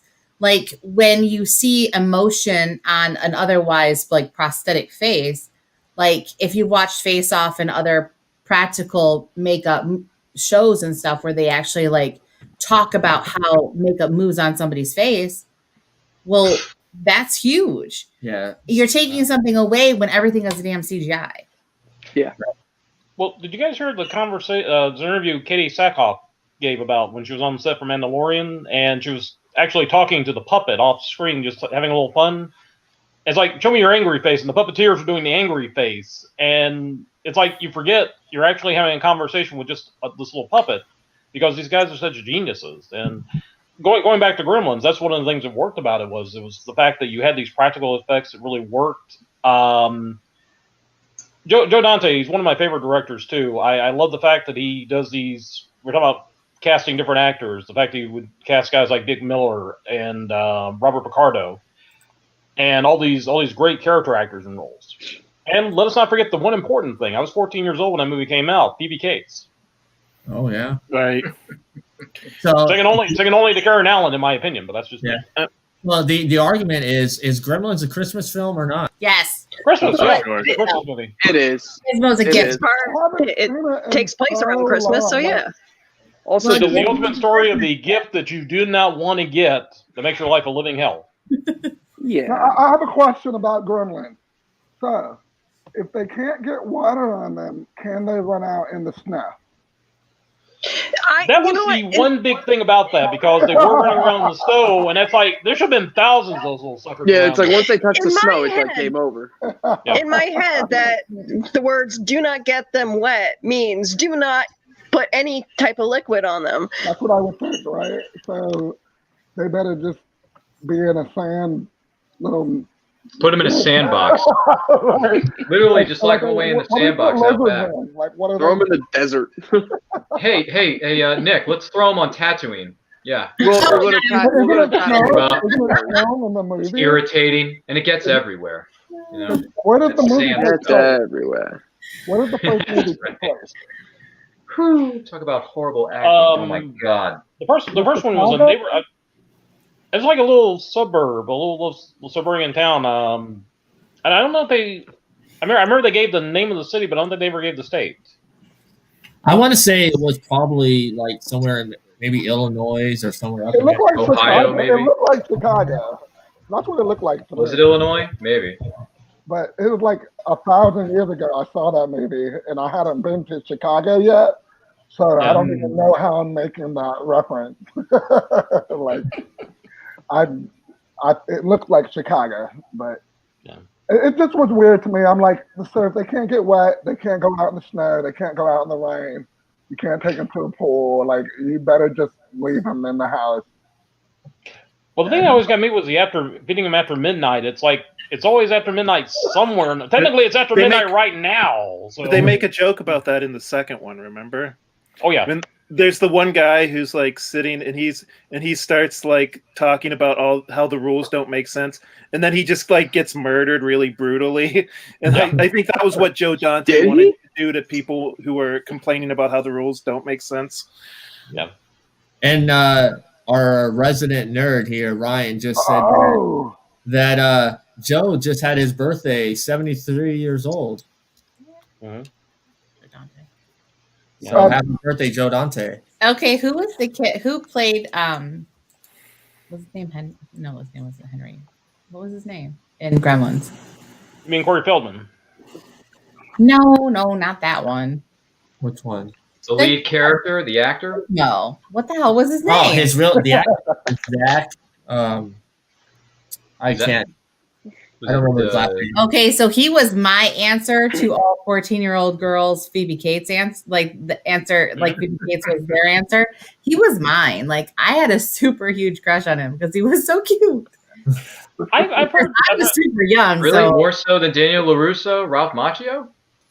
Cobra Kai is fantastic, by the way. Don't ruin it for me. I haven't seen it yet. So good. It's on my binge watching list. That is awesome. Yeah. I found out. Mandalorian. I'm going to do an ad really quick, and then we'll hop back into the discussion. Where Gremlins takes place in Kingston Falls, a fictional town from upstate New York. Okay. Oh, okay. So they just made up a fake town with Ruby Deagle as the leader of that town. So it's New York, Chicago, whatever it's called. All right, we'll be back after this break. This is the Legend of the Traveling TARDIS. Follow us on Facebook, Twitter, and Instagram. Subscribe to us wherever you listen to your favorite podcast. Also catch us on the HWWS Web TV YouTube channel. Subscribe today and become part of the legend. Hey, all right. So yeah, we were talking about Gremlins, and I totally say Gremlins is a Christmas film. I mean, the Christmas is the setting. The Gremlins are singing Christmas carols, and of course they're watching. They're at the bar with the Christmas lights. Right. Yeah, Gizmo was a Christmas gift. It's a Christmas gift. Yeah, like he was working at the bank, and then he was to get like time off or whatever.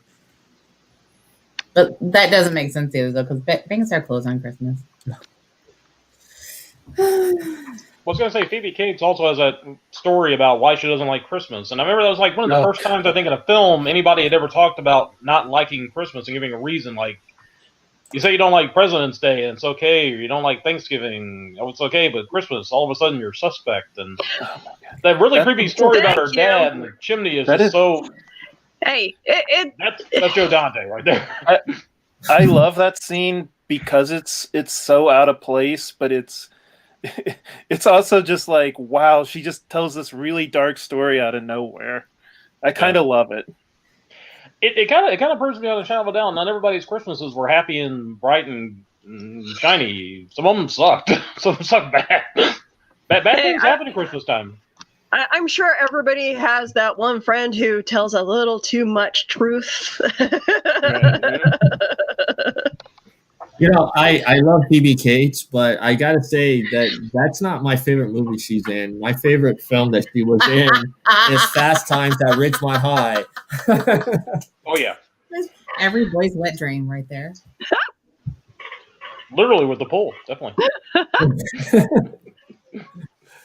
Anyways, actually, I'm gonna be gone for about 15 minutes. I'm thinking about Phoebe Cates right now. I'm around. Speaking of sharing too much. Come on. Okay, my favorite Phoebe Cates movie is Drop Dead Fred. Oh, I love the scene where Fred, he's under in the kitchen. He's like, "Oh, look, cobweb."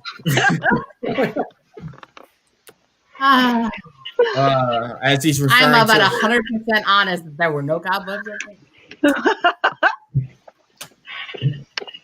So, Dan, a couple weeks ago, we were talking about this next film, and you had a reason to explain why you believe it's a Christmas film, and that's Lethal Weapon. Lethal Weapon, definitely. Great movie. Lethal Weapon. Oh, definitely a Christmas movie. Definitely a Christmas movie. As I said before, for me personally, I've always liked Christmas because it's an opportunity to kind of reflect on where you've been, where you're going. You got this character, Mel Gibson, who his character is basically rock bottom. He's like, he doesn't want to go forward. This guy is stuck in the past. He's stuck in a very dark place. And the magic of Christmas has always been sometimes being able to pull people out of those places, finding something to go forward for, even if it's just a new friendship.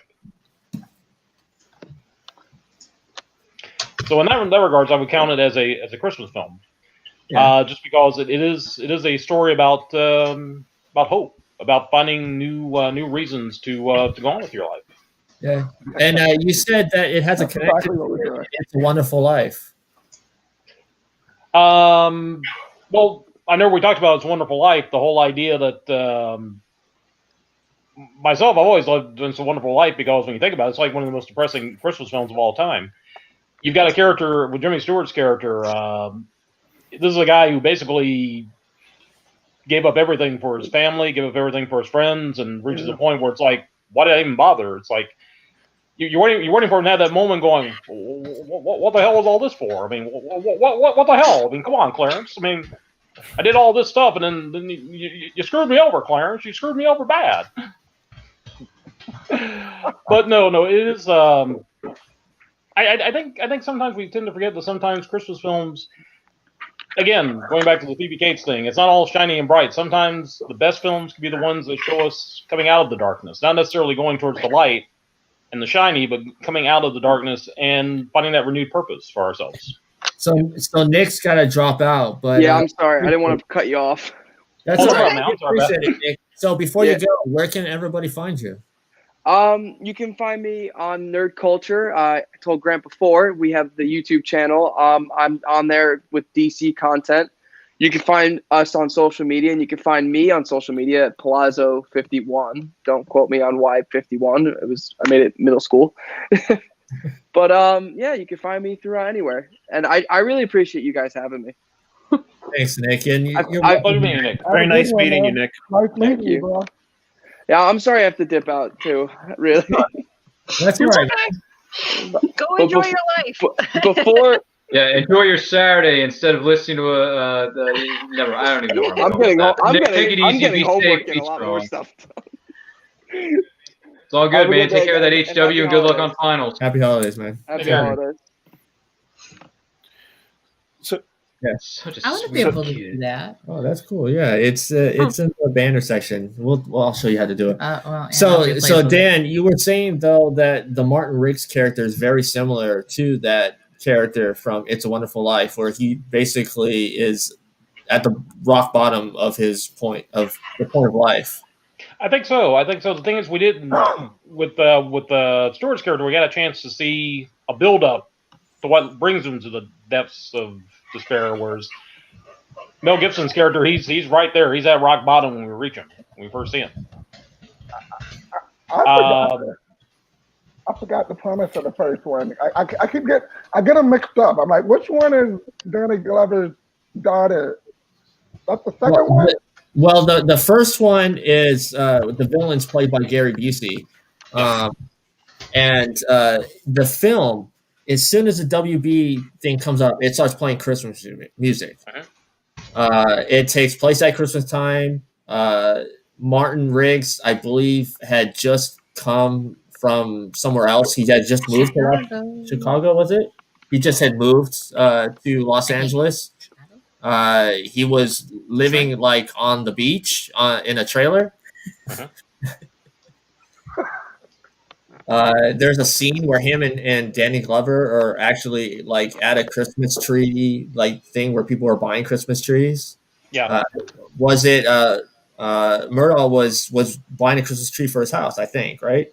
I think so. Yeah. Yeah. Yeah. It's been a long time since I've seen.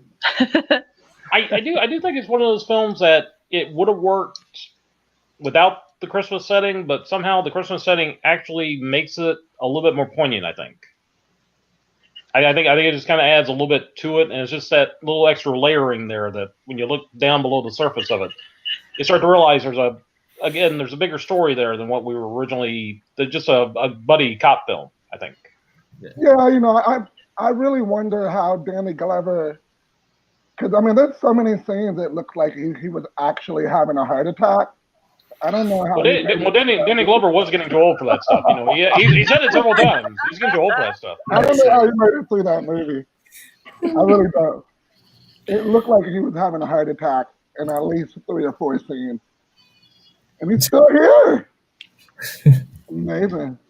Yeah, I mean, he pretty much played the same character when he was in that first Saw movie as the police detective. Which one?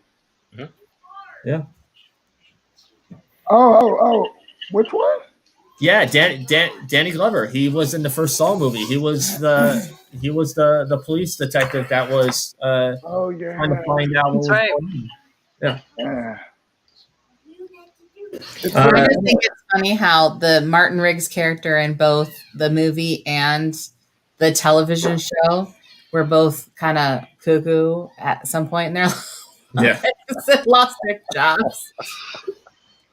I think it's that point where you reach where you just stop caring what comes out of your mouth, and it's like you're just looking to press buttons, and you're looking to push. You're looking to get a reaction from somebody because it's like you can't feel anything inside yourself almost. Right. Well, and also I'm pretty sure the majority of people who work in Hollywood are to begin Cocoa with. Puffs? Yeah. Wait, did Mel Gibson end up doing something weird later in his career? I haven't heard anything about that. No, just the normal. That's your normal psychotic break, So. Yeah, I do have to. Something about anti-Semitism. I do have to appreciate. It was a tirade, really. It was a tirade.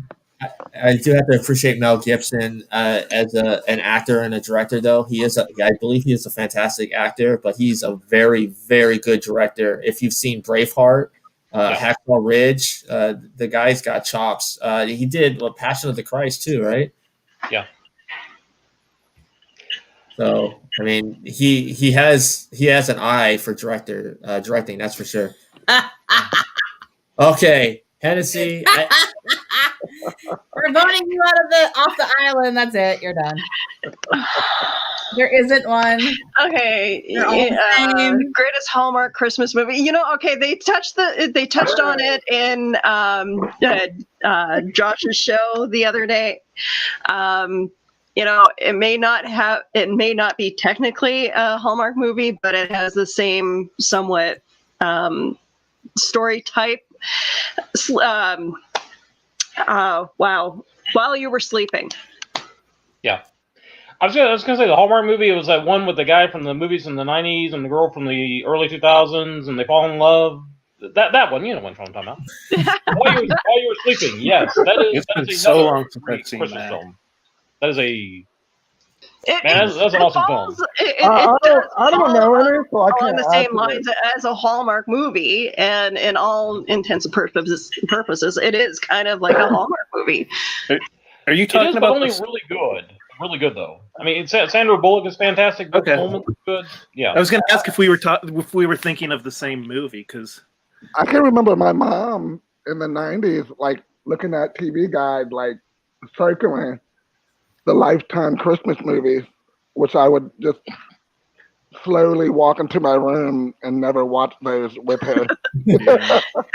But they had like legitimate, C-level stars, Shannon Doherty's and Well, what's great about the Hallmark movies is that if you're playing the love interest in the 90s, they make it the grandmother in the 2020s. So they keep hiring the same folks, and that's a good thing. Who does a lot of these films is Dean Cain does a lot of these Christmas films. Superman. Yeah, and even Kevin Sorbo has been in a lot of these films. Yeah, Hercules. everybody who was big in the 90s is doing now. them now. You can't really celebrate Christmas without hearing Dolly Parton. Oh yeah, You actually know these movies. That's amazing. Don't crack on Dolly. Dolly's a class act. She's a real deal. I think that the worst part about that whole thing, though, the 90s thing, is that we've become so good at having like reboots and things happen that we want to bring everybody back from the 90s. Like Yeah. I am 100% okay with everything Dean Cain and Dean Cain related until we get to where he played Scott Peterson. And then I'm like, no. But I'm okay with everything Robin Williams until he played it in 1 Hour Photo. So, I mean, like, there's a line, I think. But I have, like, recently, because Brian had subscribed to the Peacock and made me watch 3 episodes of the new Saved by the Bell, which I know is not Christmas related. However, like, I love Mark Paul Gosselaar, and I think he is a great actor. And Mario Lopez is wonderful all by himself. It's, keep on doing E.T. It's awesome. However, not the ever love and fuck. Like, I get the kids. Like, okay, I get the kids, the Disney actors. I get that whole, like, fresh face, cutesy. I get that. And I get how they could be bad actors. But for the Elizabeth Berkley. Yeah. What? I think after she did the stripper movie, a little bit died in her after that. I think it was like you do Showgirls, and it's like, where do you go from there? It's like, why even bother anymore? Showgirls is a classic. There's no place else to go. I do want to. You were talking about actors that have gone and tried to do bad guys and such. I'm going to tie this into Christmas for Brian. My mother was a huge Scott Bakula fan, and he did this wonderful Christmas film called Papa's Angels. That's a wonderful little Christmas film. He gets to sing. It's a wonderful little backwoods kind of Christmas story, and it's really fantastic. And I highly recommend it if you can find it. It shows up every now and then on TV. But you're talking about actors who play bad guys, and Bakula was always one of those actors I could never see play. Every time he plays a bad guy, it's like he's trying to be a bad guy, but he can't quite pull it off because he's so freaking nice. It's like, you're Sam Beckett, for God's sakes. You're not a evil person. I can't buy you as an evil guy. You just can't do it. So stop. Just keep playing good guys. Do another Star Trek reboot. I don't remember his name. Willow might, but there was a series that was on in the 90s about a Mountie. The actor plays in a lot of Hallmark Christmas films. Due South. Yes, Yeah. Due South. He's been in a lot of like Hallmark Christmas films. I love that. He does a lot of. Went so far. I love it. He doesn't go to he doesn't make movies in America anymore. He's been doing a lot of his own stuff. You guys need to watch Hyena Road. That's one of our Willow. You don't get it. She said that. In America, we don't realize there's other places that do other things. I know you guys are like stuck on your own. Although I'm going to tell you that Canada puts out some amazing broadcasting stuff. Like, I'm sorry, but I am now the number one Schitt's Creek fan in the whole world, I think, because David Rose is my spirit animal. I swear to God, it is the best thing that ever happened to them. Isn't it great? Schitt's Creek is great. Schitt's Creek is amazing. Have you guys watched Letterkenny? Oh my God! I can't. Yeah. No, don't do it. We'll get off topic. We started watching Kim's Convenience. We watched Burden of Truth. I'm telling you, these shows are really, really good, and you get stuck in them. Like, you're like, I love these characters. I'm like, David Rose is cool. CBC, like every now and then, we'll come up with some kind of gem. Like, okay, Corner Gas. That is freaking hilarious. Letterkenny is. You guys it's funny once in a while, but I can't make a day of watching that show. Because I live in the prairies. People literally do talk like that. Same thing with Trailer Park Boys. We have people like that in my city, and Trailer Park Boys? What? I don't know that. Burden of Truth takes place in Winnipeg, and so like got a lot of Lang in the store. They talk a lot about the native population versus the white population in the area and how natives are treated. And you've talked about it a lot of times. And my mom, when she went to Saskatchewan, she talked about it when she came back. She's like, these people are treated like crap up there. Yep. Like second-class citizens. And I guess I feel for that because I'm native. But in a lot of places, it's like you don't hear honest TV. Like Kim's Convenience. That's like Brian said. I swear to God that I have a friend that said that is how Korean parents are. And I said, it makes a lot of sense. I've listened to a lot of Korean parents talk when I taught ESOL. My kids were like, my mom is just like that. Yep. Yeah. So it's like the same thing with the people from the Philippines when you talk about the mom is going to hit you with her sandal, you know. It's Puerto Rico too, because my ESE teacher, she's like, my mom used to take out the chaka. Wow. And I'm like, oh my God. Your parents hit you with a shoe? I think the worst thing my mom ever hit me with was a hanger. I was going to say, I was born and raised in the South. Parents here would hit you whatever they get their hands on. Fly swatter, shoe. For me, it was always a spoon. I had an aunt that smacked the hell out of one of my cousins with a race car track thing. Oh, hurt. No, I did. I only did it once, and trust me, he behaved himself after that. I mean, for me, it was ironically, that was a Christmas gift. Ironically, that was a Christmas gift too. So So now we're going to talk about the film that's probably the most debated. Is it a Christmas film? Is it not a Christmas film? And that's Die Hard. Yes. Christmas film. Yes. Yep. Happens around Christmas. Yeah. Takes place because of Christmas. Okay. I think you got Bruce Willis, who finds out what's really important to him and what really matters the most in his life, and has to fight to get it back. Christmas. Thank you very much. There you go. I think Die Hard does the best of any movie to demonstrate the disappointment of Christmas. Because you're flying to California to see your ex-wife, and what happens? Terrorists start killing people. What's more disappointing than that? Can I also say Alan Rickman, the gift that keeps on giving? You got Alan Rickman in your movie. You've got a winner right there. You know that was his first role. That's his first movie role. Yeah. Damn. Yeah, because it's so hard to believe that was the first. Damn. I thought he'd been doing it for years up to that point. Well, he was doing like Shakespeare, like he was doing like stage plays before that. So that's why they were like, when they hired him, people were like, the producers were like, "You're gonna get this guy to be this character." He's done all these like stage plays where he played characters that weren't even remotely close to this character. Plays the best bad guys though. And good guys is Dr. Lazarus. Let's not forget that. Yeah. Yeah. I did want to say one of my happiest. Oh, I'm sorry. I'll go ahead. I'm sorry. I didn't mean to interrupt you there. I'm sorry. I ignore the first Die Hard because Die Hard with a Vengeance is my favorite Die Hard. Finally. I'm not gonna. I would die on that hill.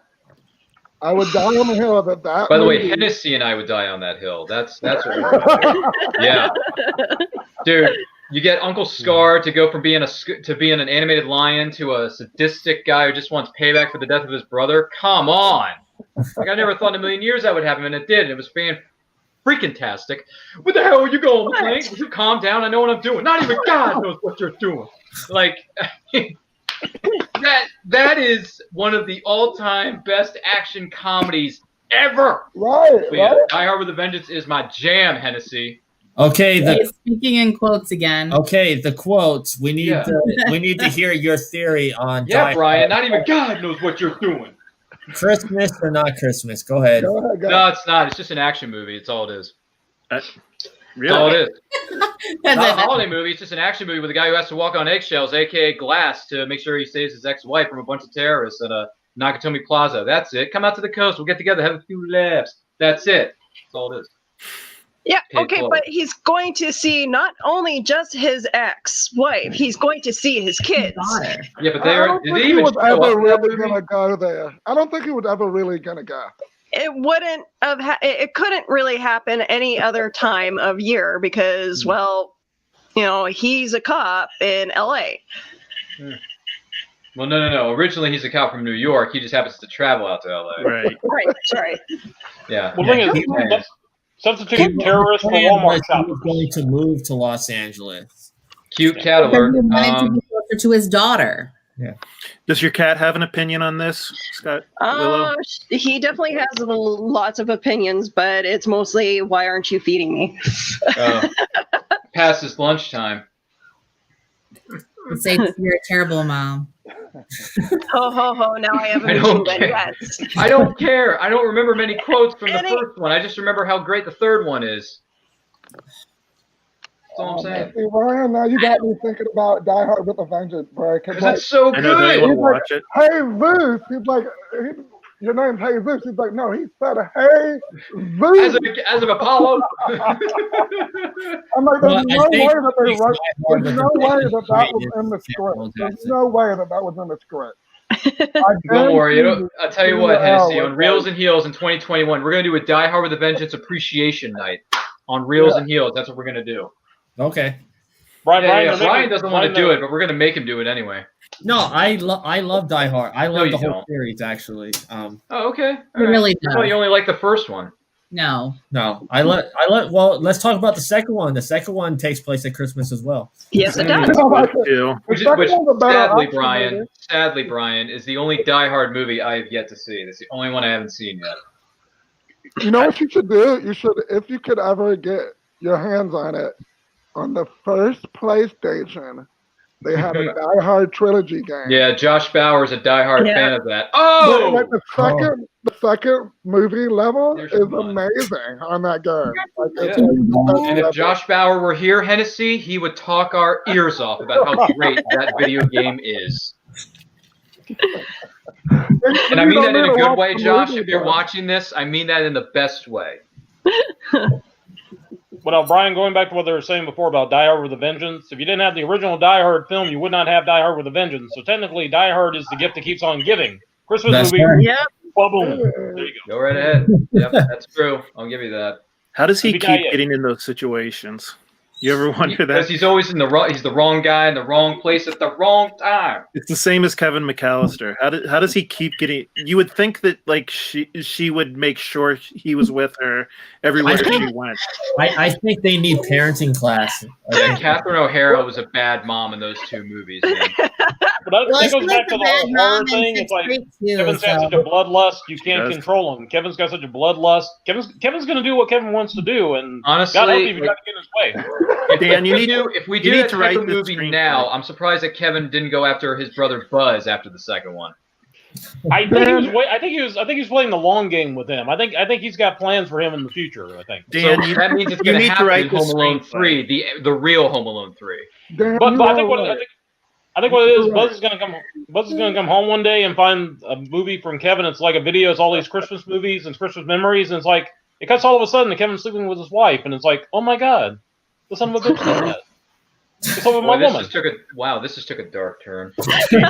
And as soon as Reels and Heels is over, I want you to start working on that screenplay. Yeah, please do. I will do it on one. I will do it on one condition. We can get Daniel Stern to be the narrator. Yes. Yes. Somebody loves Wonder Years other than me. Thank you. Wonder Years is one of the GOATs when it comes to TV shows. Guaranteed. Right. Guaranteed. Would you agree that's one of the shows that never jumped the shark? I don't think it ever did. Nope, never did. It was beautiful. It was perfect. It was well acted, well produced, written, all of it. Just all of it. Well, the quote, can I ask you a question? What would you do if I sang out of tune? Would you stand up and walk out on me? Let me hear. Okay, I'm sorry. I had to go there. I'm sorry. It's a great theme song from a great intro to a great series. So I can't. Fantastic. Yeah. All right. Well, talk about the Christmas episode of the Wonder Years. I don't remember. I don't remember. By the way, Brian, how many Christmas episodes are we talking about here? Well, usually seasons that have multiple seasons, they do have multiple Christmas episodes, but usually one sticks out over the other. The first one that comes to mind is when the gym teacher was the mall Santa that year. Yes. And Kevin found out who he was, but he didn't want to. He was tempted to reveal it to the kids and everyone else, but at the end, he decided not to because he wanted to preserve the spirit of Christmas. So. Hey, you remember we played the gym coach? Yes. Wonderful actor. Is it Pardo something? Robert Picardo. Thank you. Yes. The actor from Voyager and also all the Joe Dante films. So and Gremlins. Yep. Yes. Great actor. Great character actor. Great character actor. That's amazing. As the gym teacher, I was like, man, this guy's good. Yeah. So there's a series that just ended recently that had a good Christmas episode. Oh God, Brian, don't bring it up, man. Go ahead. In the third season of Supernatural, it was called a Supernatural Christmas. A.K. Nicole's Celebrity Crushes. Jared Padalecki and Jensen Ackles. What year did that come out? 1912? Yeah, that series came out in 1930. I was 25. Give me a break, okay? 85 seasons of that show. God, that show was on for 30 seasons. God. Okay, you harass me. I'm fine. I'll just, It's all right. Jared and Jensen are watching this right now. They appreciate your fandom. That's okay. Yeah, the day we come up and pull up in front of Ryan's place, we're like, "Hey, Ryan, you want to ride?"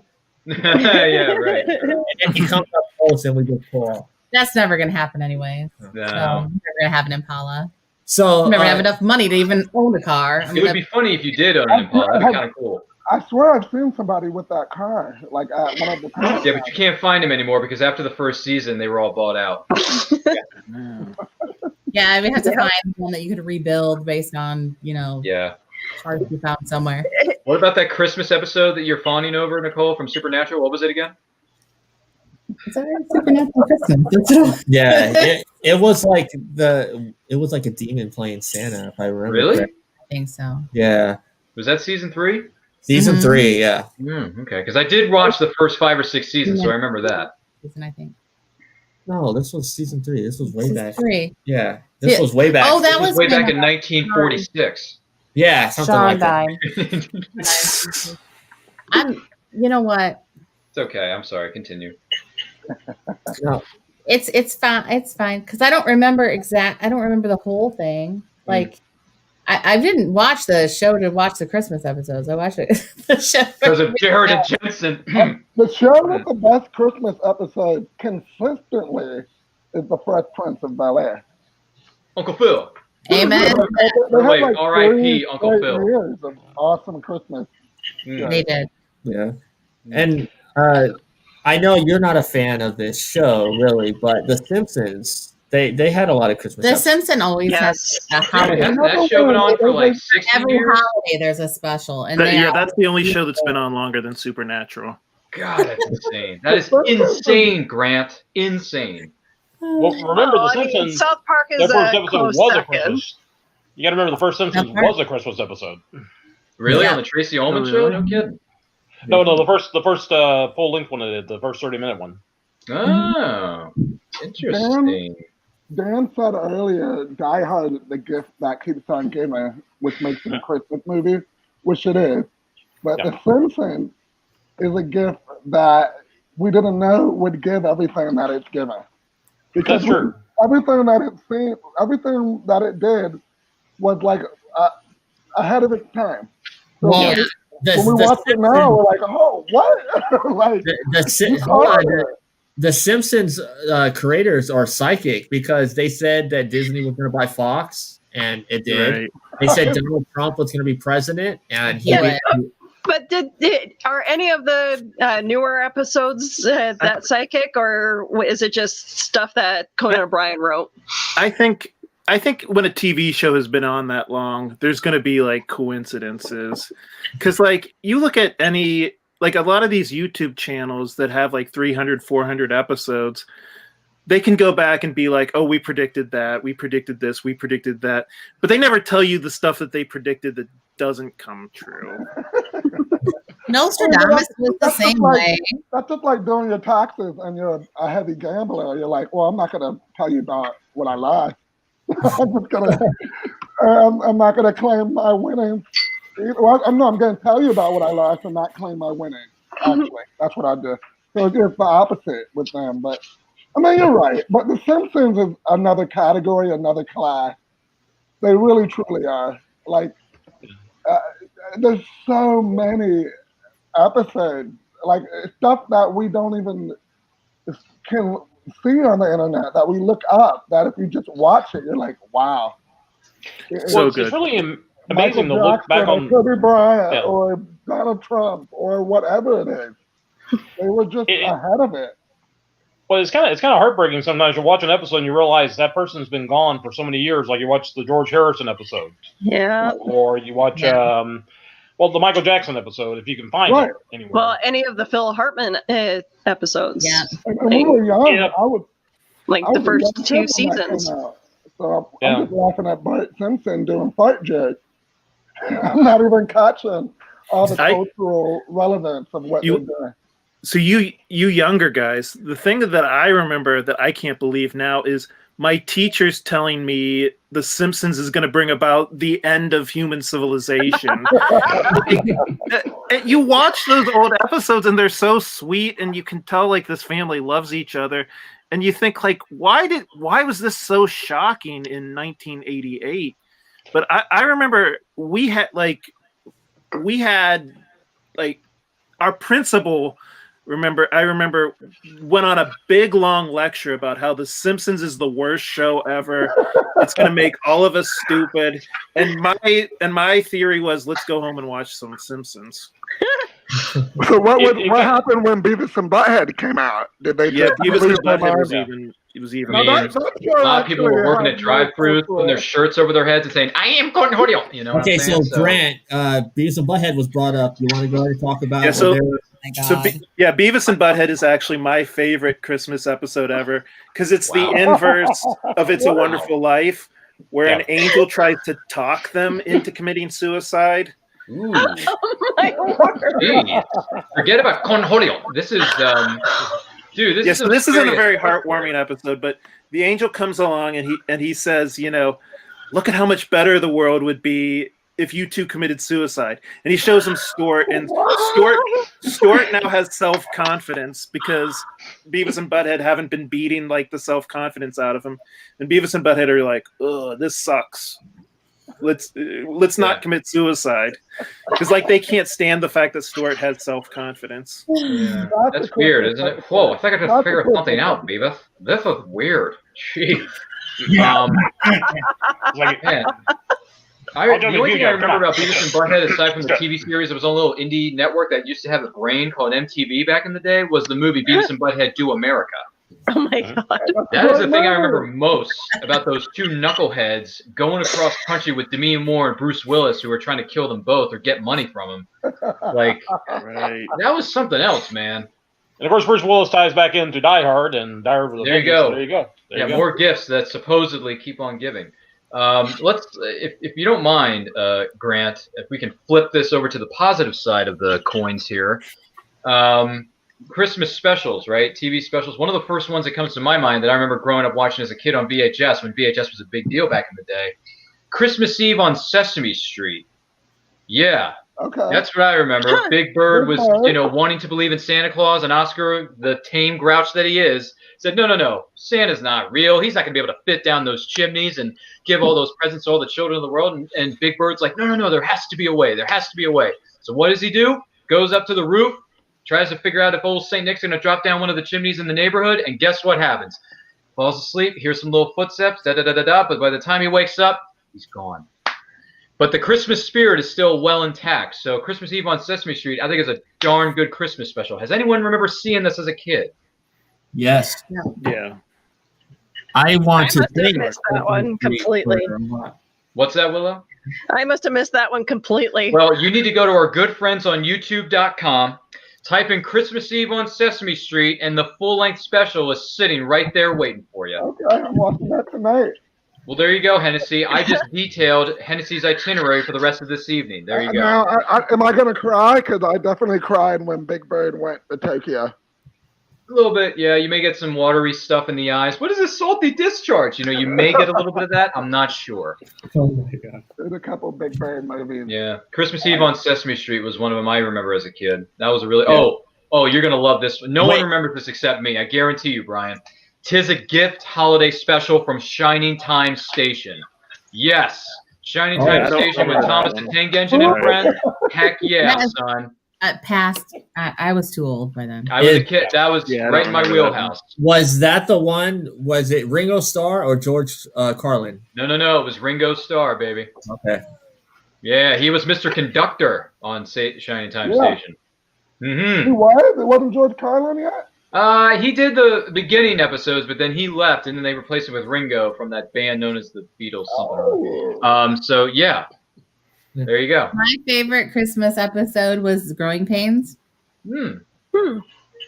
Like every Christmas, I don't know why. I guess it's because what I think The Simpsons did for portraying a pretty honest American family. Because I love my kids, but I could also murder them. Most of the time. But that was what you wanted every family to be like.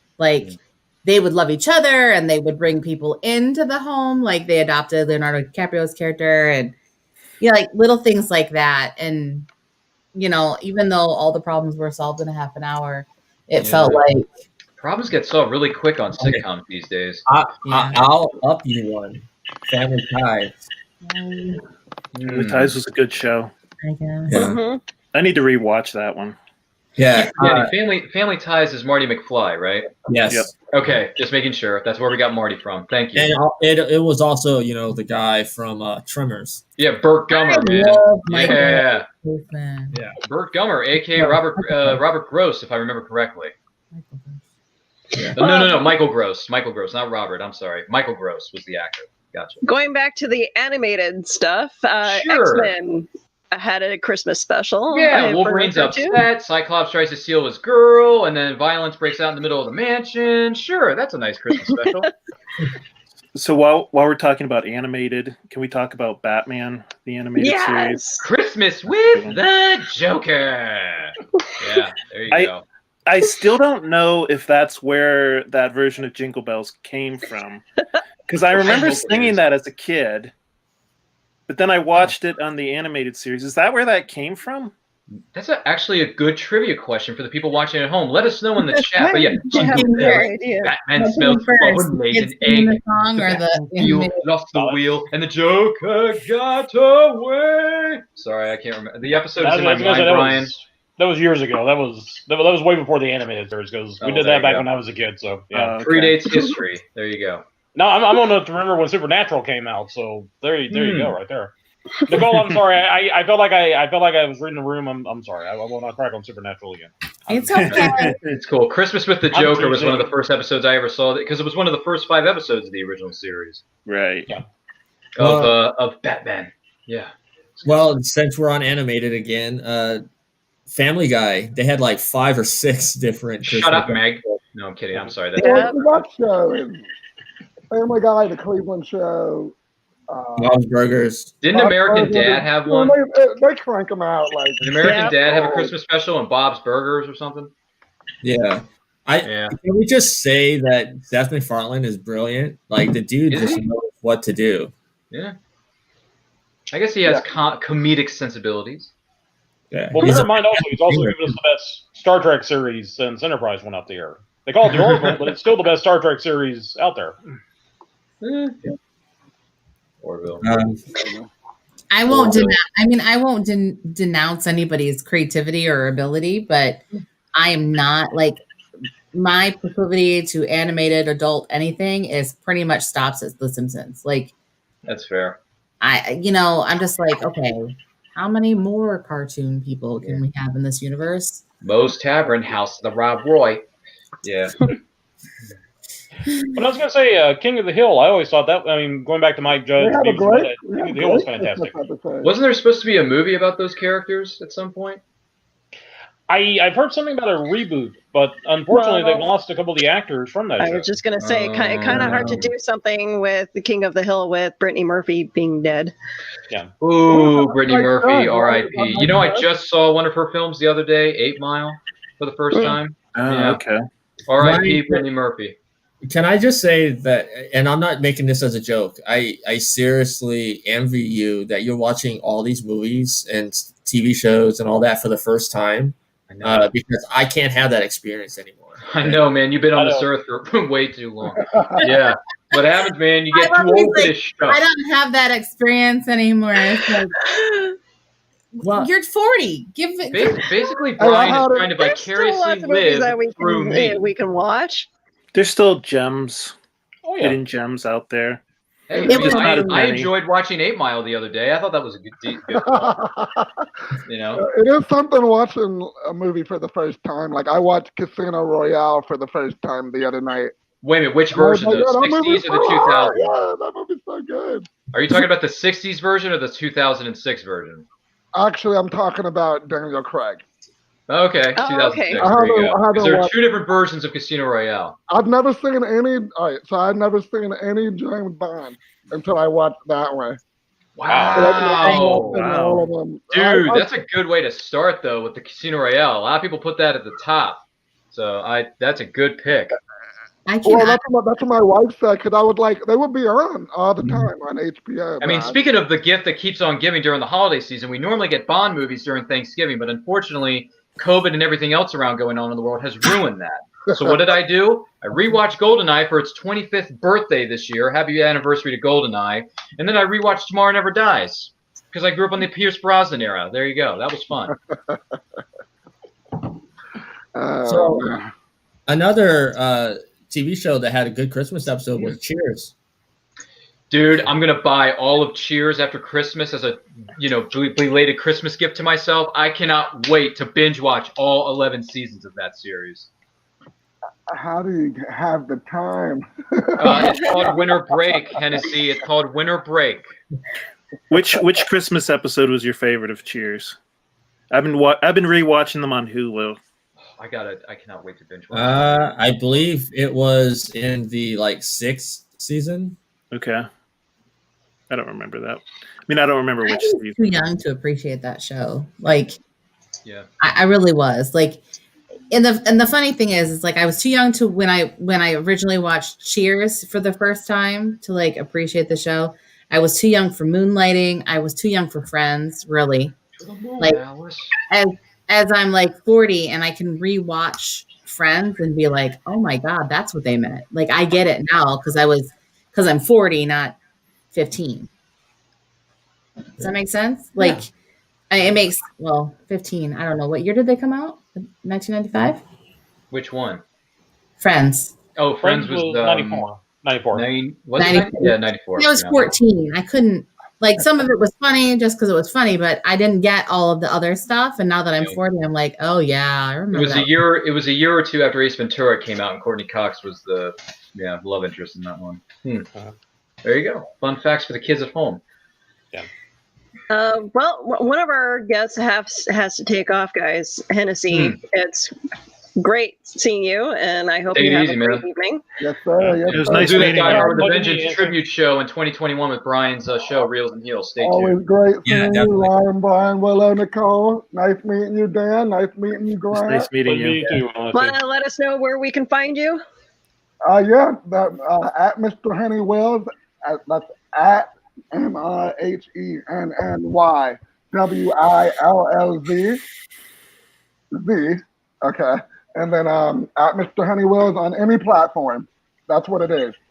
That's all me. Twitter, Facebook, Instagram. Whatever. I gotta get off Instagram. I'm not allowed on that no more. But Snapchat. Really? We're not gonna go over Instagram right now. We're not gonna do that.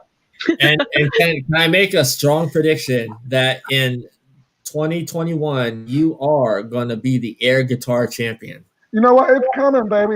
Just like if you watch, and Dan and Grant, if you watch Bill and Ted Face the Nation, I'm in that movie, baby.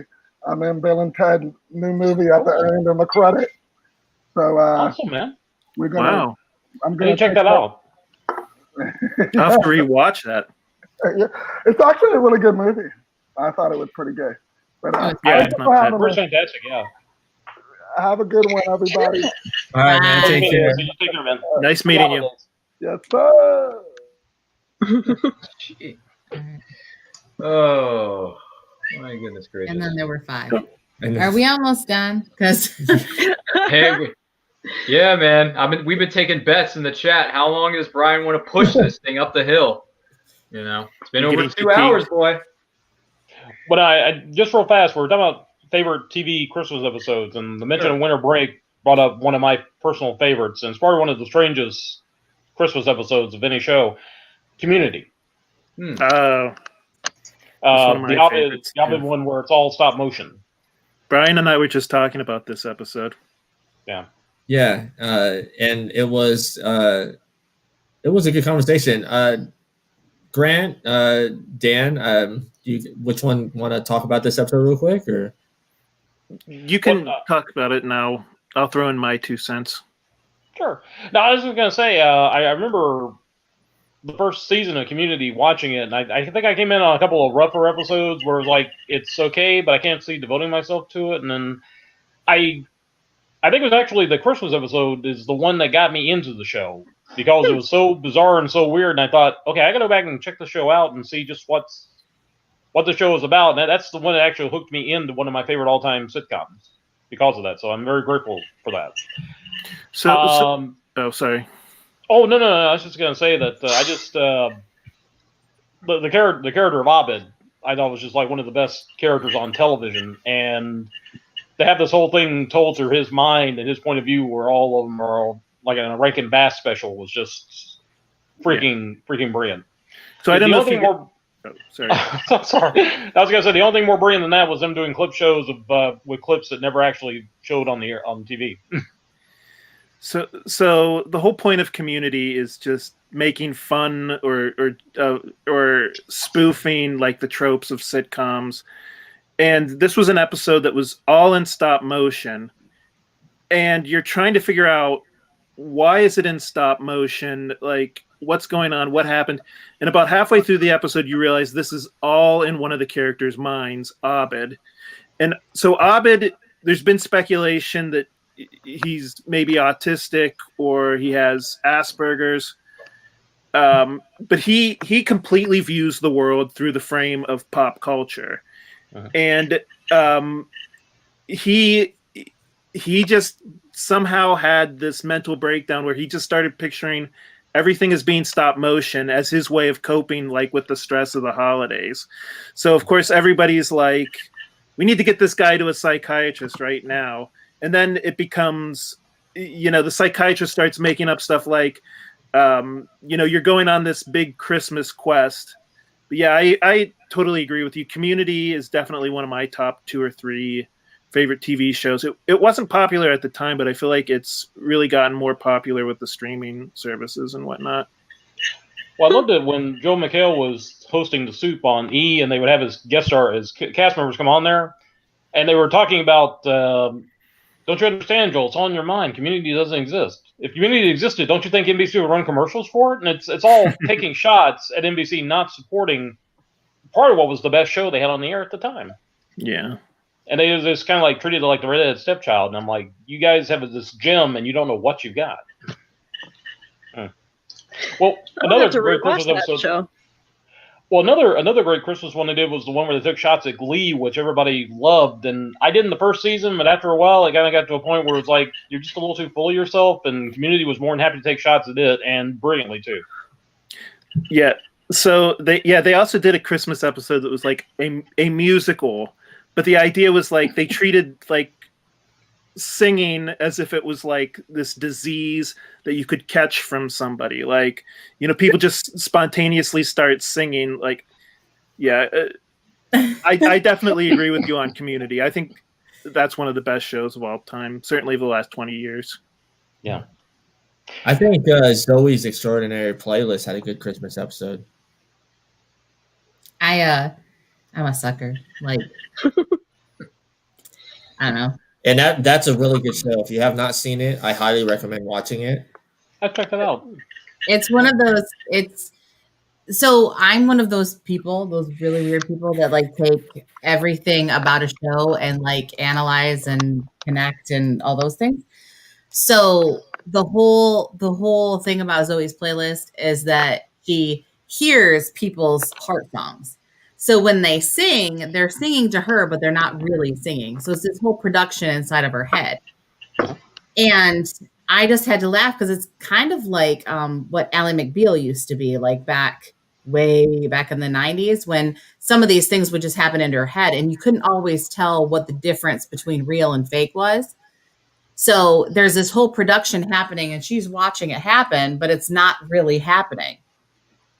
Like The Office where Leaf is singing or, stuff like that. Like you're kind of taken away is actually what a musical is supposed to do. But right. Well, I'm a sucker for musicals. I mean, musicals are, I loved Rachel Bloom even before Crazy Ex-Girlfriend. And then that show just like elevated because that was just like another show that was just too good for its own good sometimes. So with that, I will ask one final question. So you say. One final question. This is the question. We'll start with you, Ryan. What is your favorite Christmas movie of all time? Should have never opened my mouth for this. No, I'm kidding. We talked about it at the top of the show. It hands down. It brings me to it brings me to some somewhat tears, and it gets me in the feels really, really well, better than most movies do. Aside from a Charlie Brown Christmas being one of the better TV specials, on the film side, it's got to be Muppet Christmas Carol, man.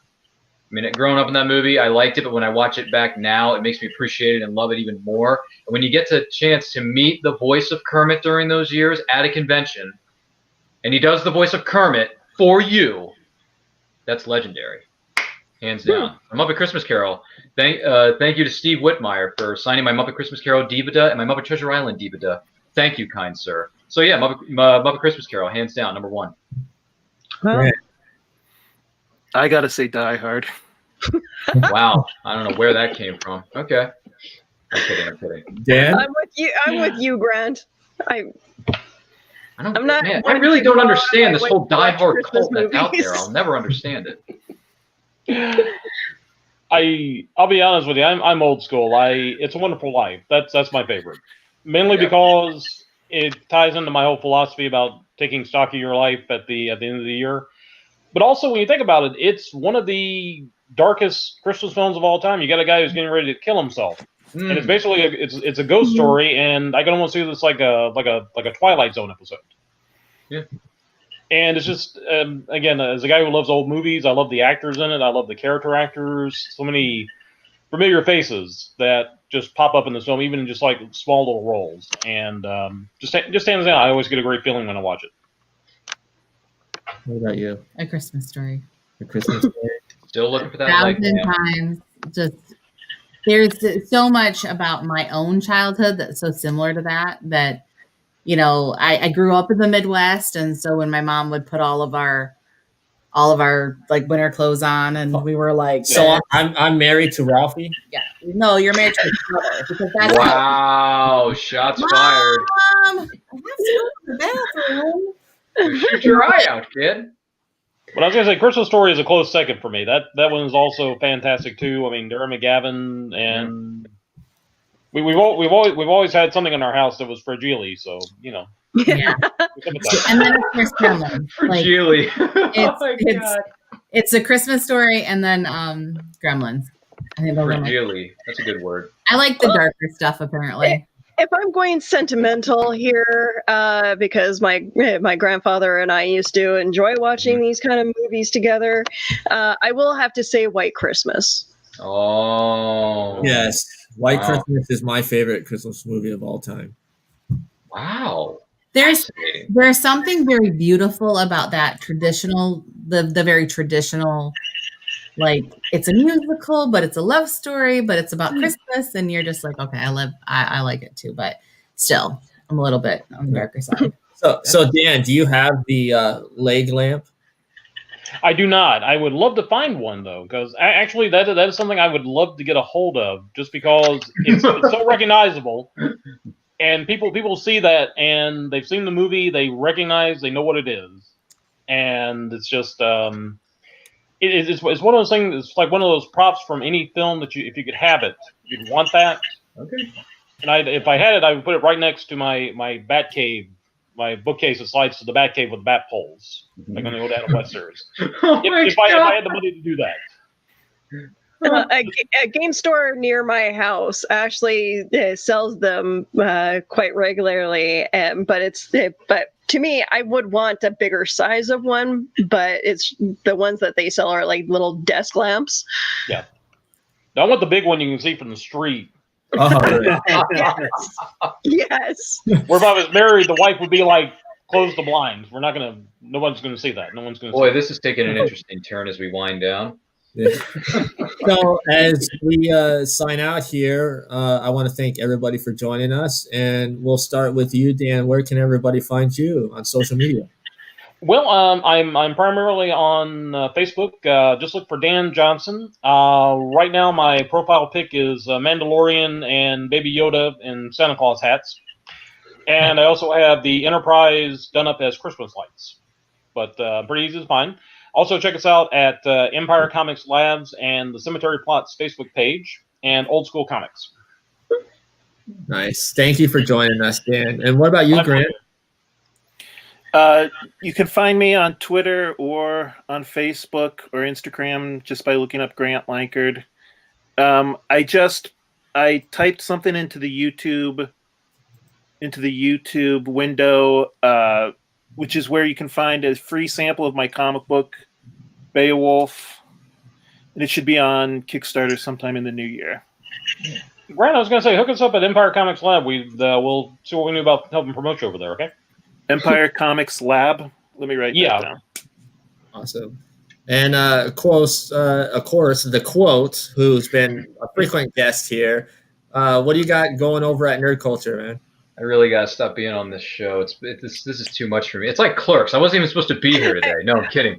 I'll tell you what. In all seriousness, though, Brian, I do want to say thank you for having me. I do appreciate it. You can find me in everything that we're doing here at Nerd Culture on Facebook, Twitter, and Instagram at It's Nerd Culture. Check out our YouTube channel. New videos are dropping each and every week. And check out my podcast. It's called The Nerdcast, or Review Movies Past and What Lack There May Be of the Present because of a little indie thing called Pandemics.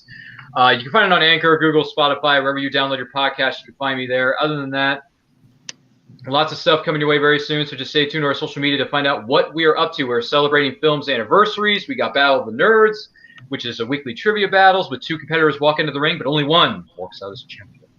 And a few other things we're doing over there. We're having too much fun for our own good, and happy holidays to this panel, and happy holidays to everybody watching at home. Thanks for having us. Same to you.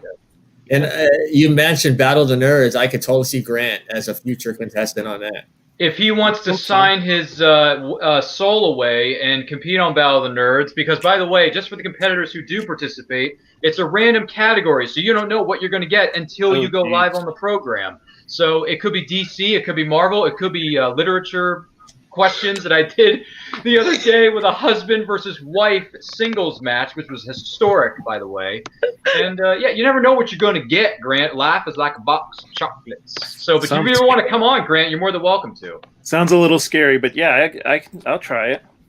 All right, we'll put your name on the list for our future episodes in 2021. Well, thank you so much. What are you called? The Quote? Well, my nickname is The Quote, but my real name is Ryan Permison. Here, I'll put something in the private chat for you. It'll be fine. Thank you. And Willow, it's always lovely to have you here with us every Saturday. So Willow is awesome. Well, I became the program director for Hanging with Web, so I've been busy with trying to create a going schedule of our shows and trying to remember when everybody's show is, and then of course I'll post up a poster that I'm about to send off, and everybody's like, "No, that's the wrong time." Damn it! One of these days I will get the hang of that, but I'm having fun nonetheless.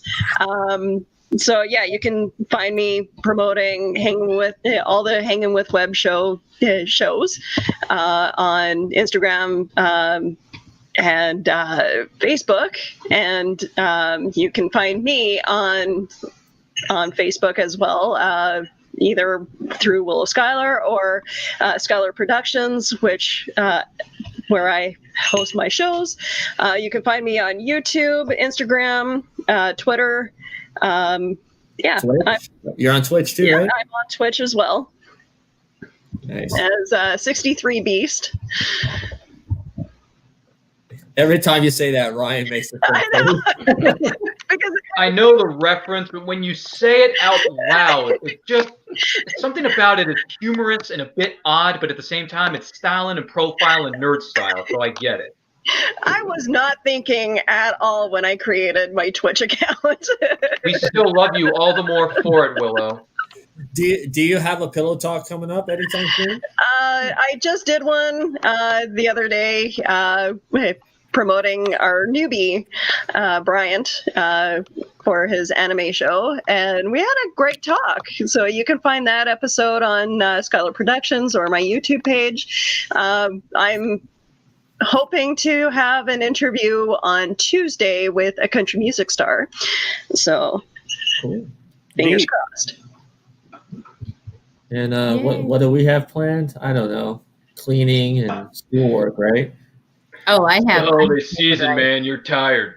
I took an I in a course, and so when I took the I in the course, she's like, "Oh, you have up until the end of the next course to turn the papers in," and that's December 18th. So, in true Nicole style, we're going to continue to be a procrastinator until it never works for us again. So that's what I'll be doing. But for Reels and Heels, we'll be back here next Saturday talking about famous movie and TV vehicles. That will be fun. I cannot wait. I've been excited about this. I have lots of props.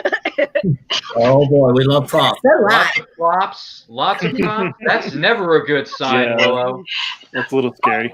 When you are married to a car guy, you know that I'm married to a car guy.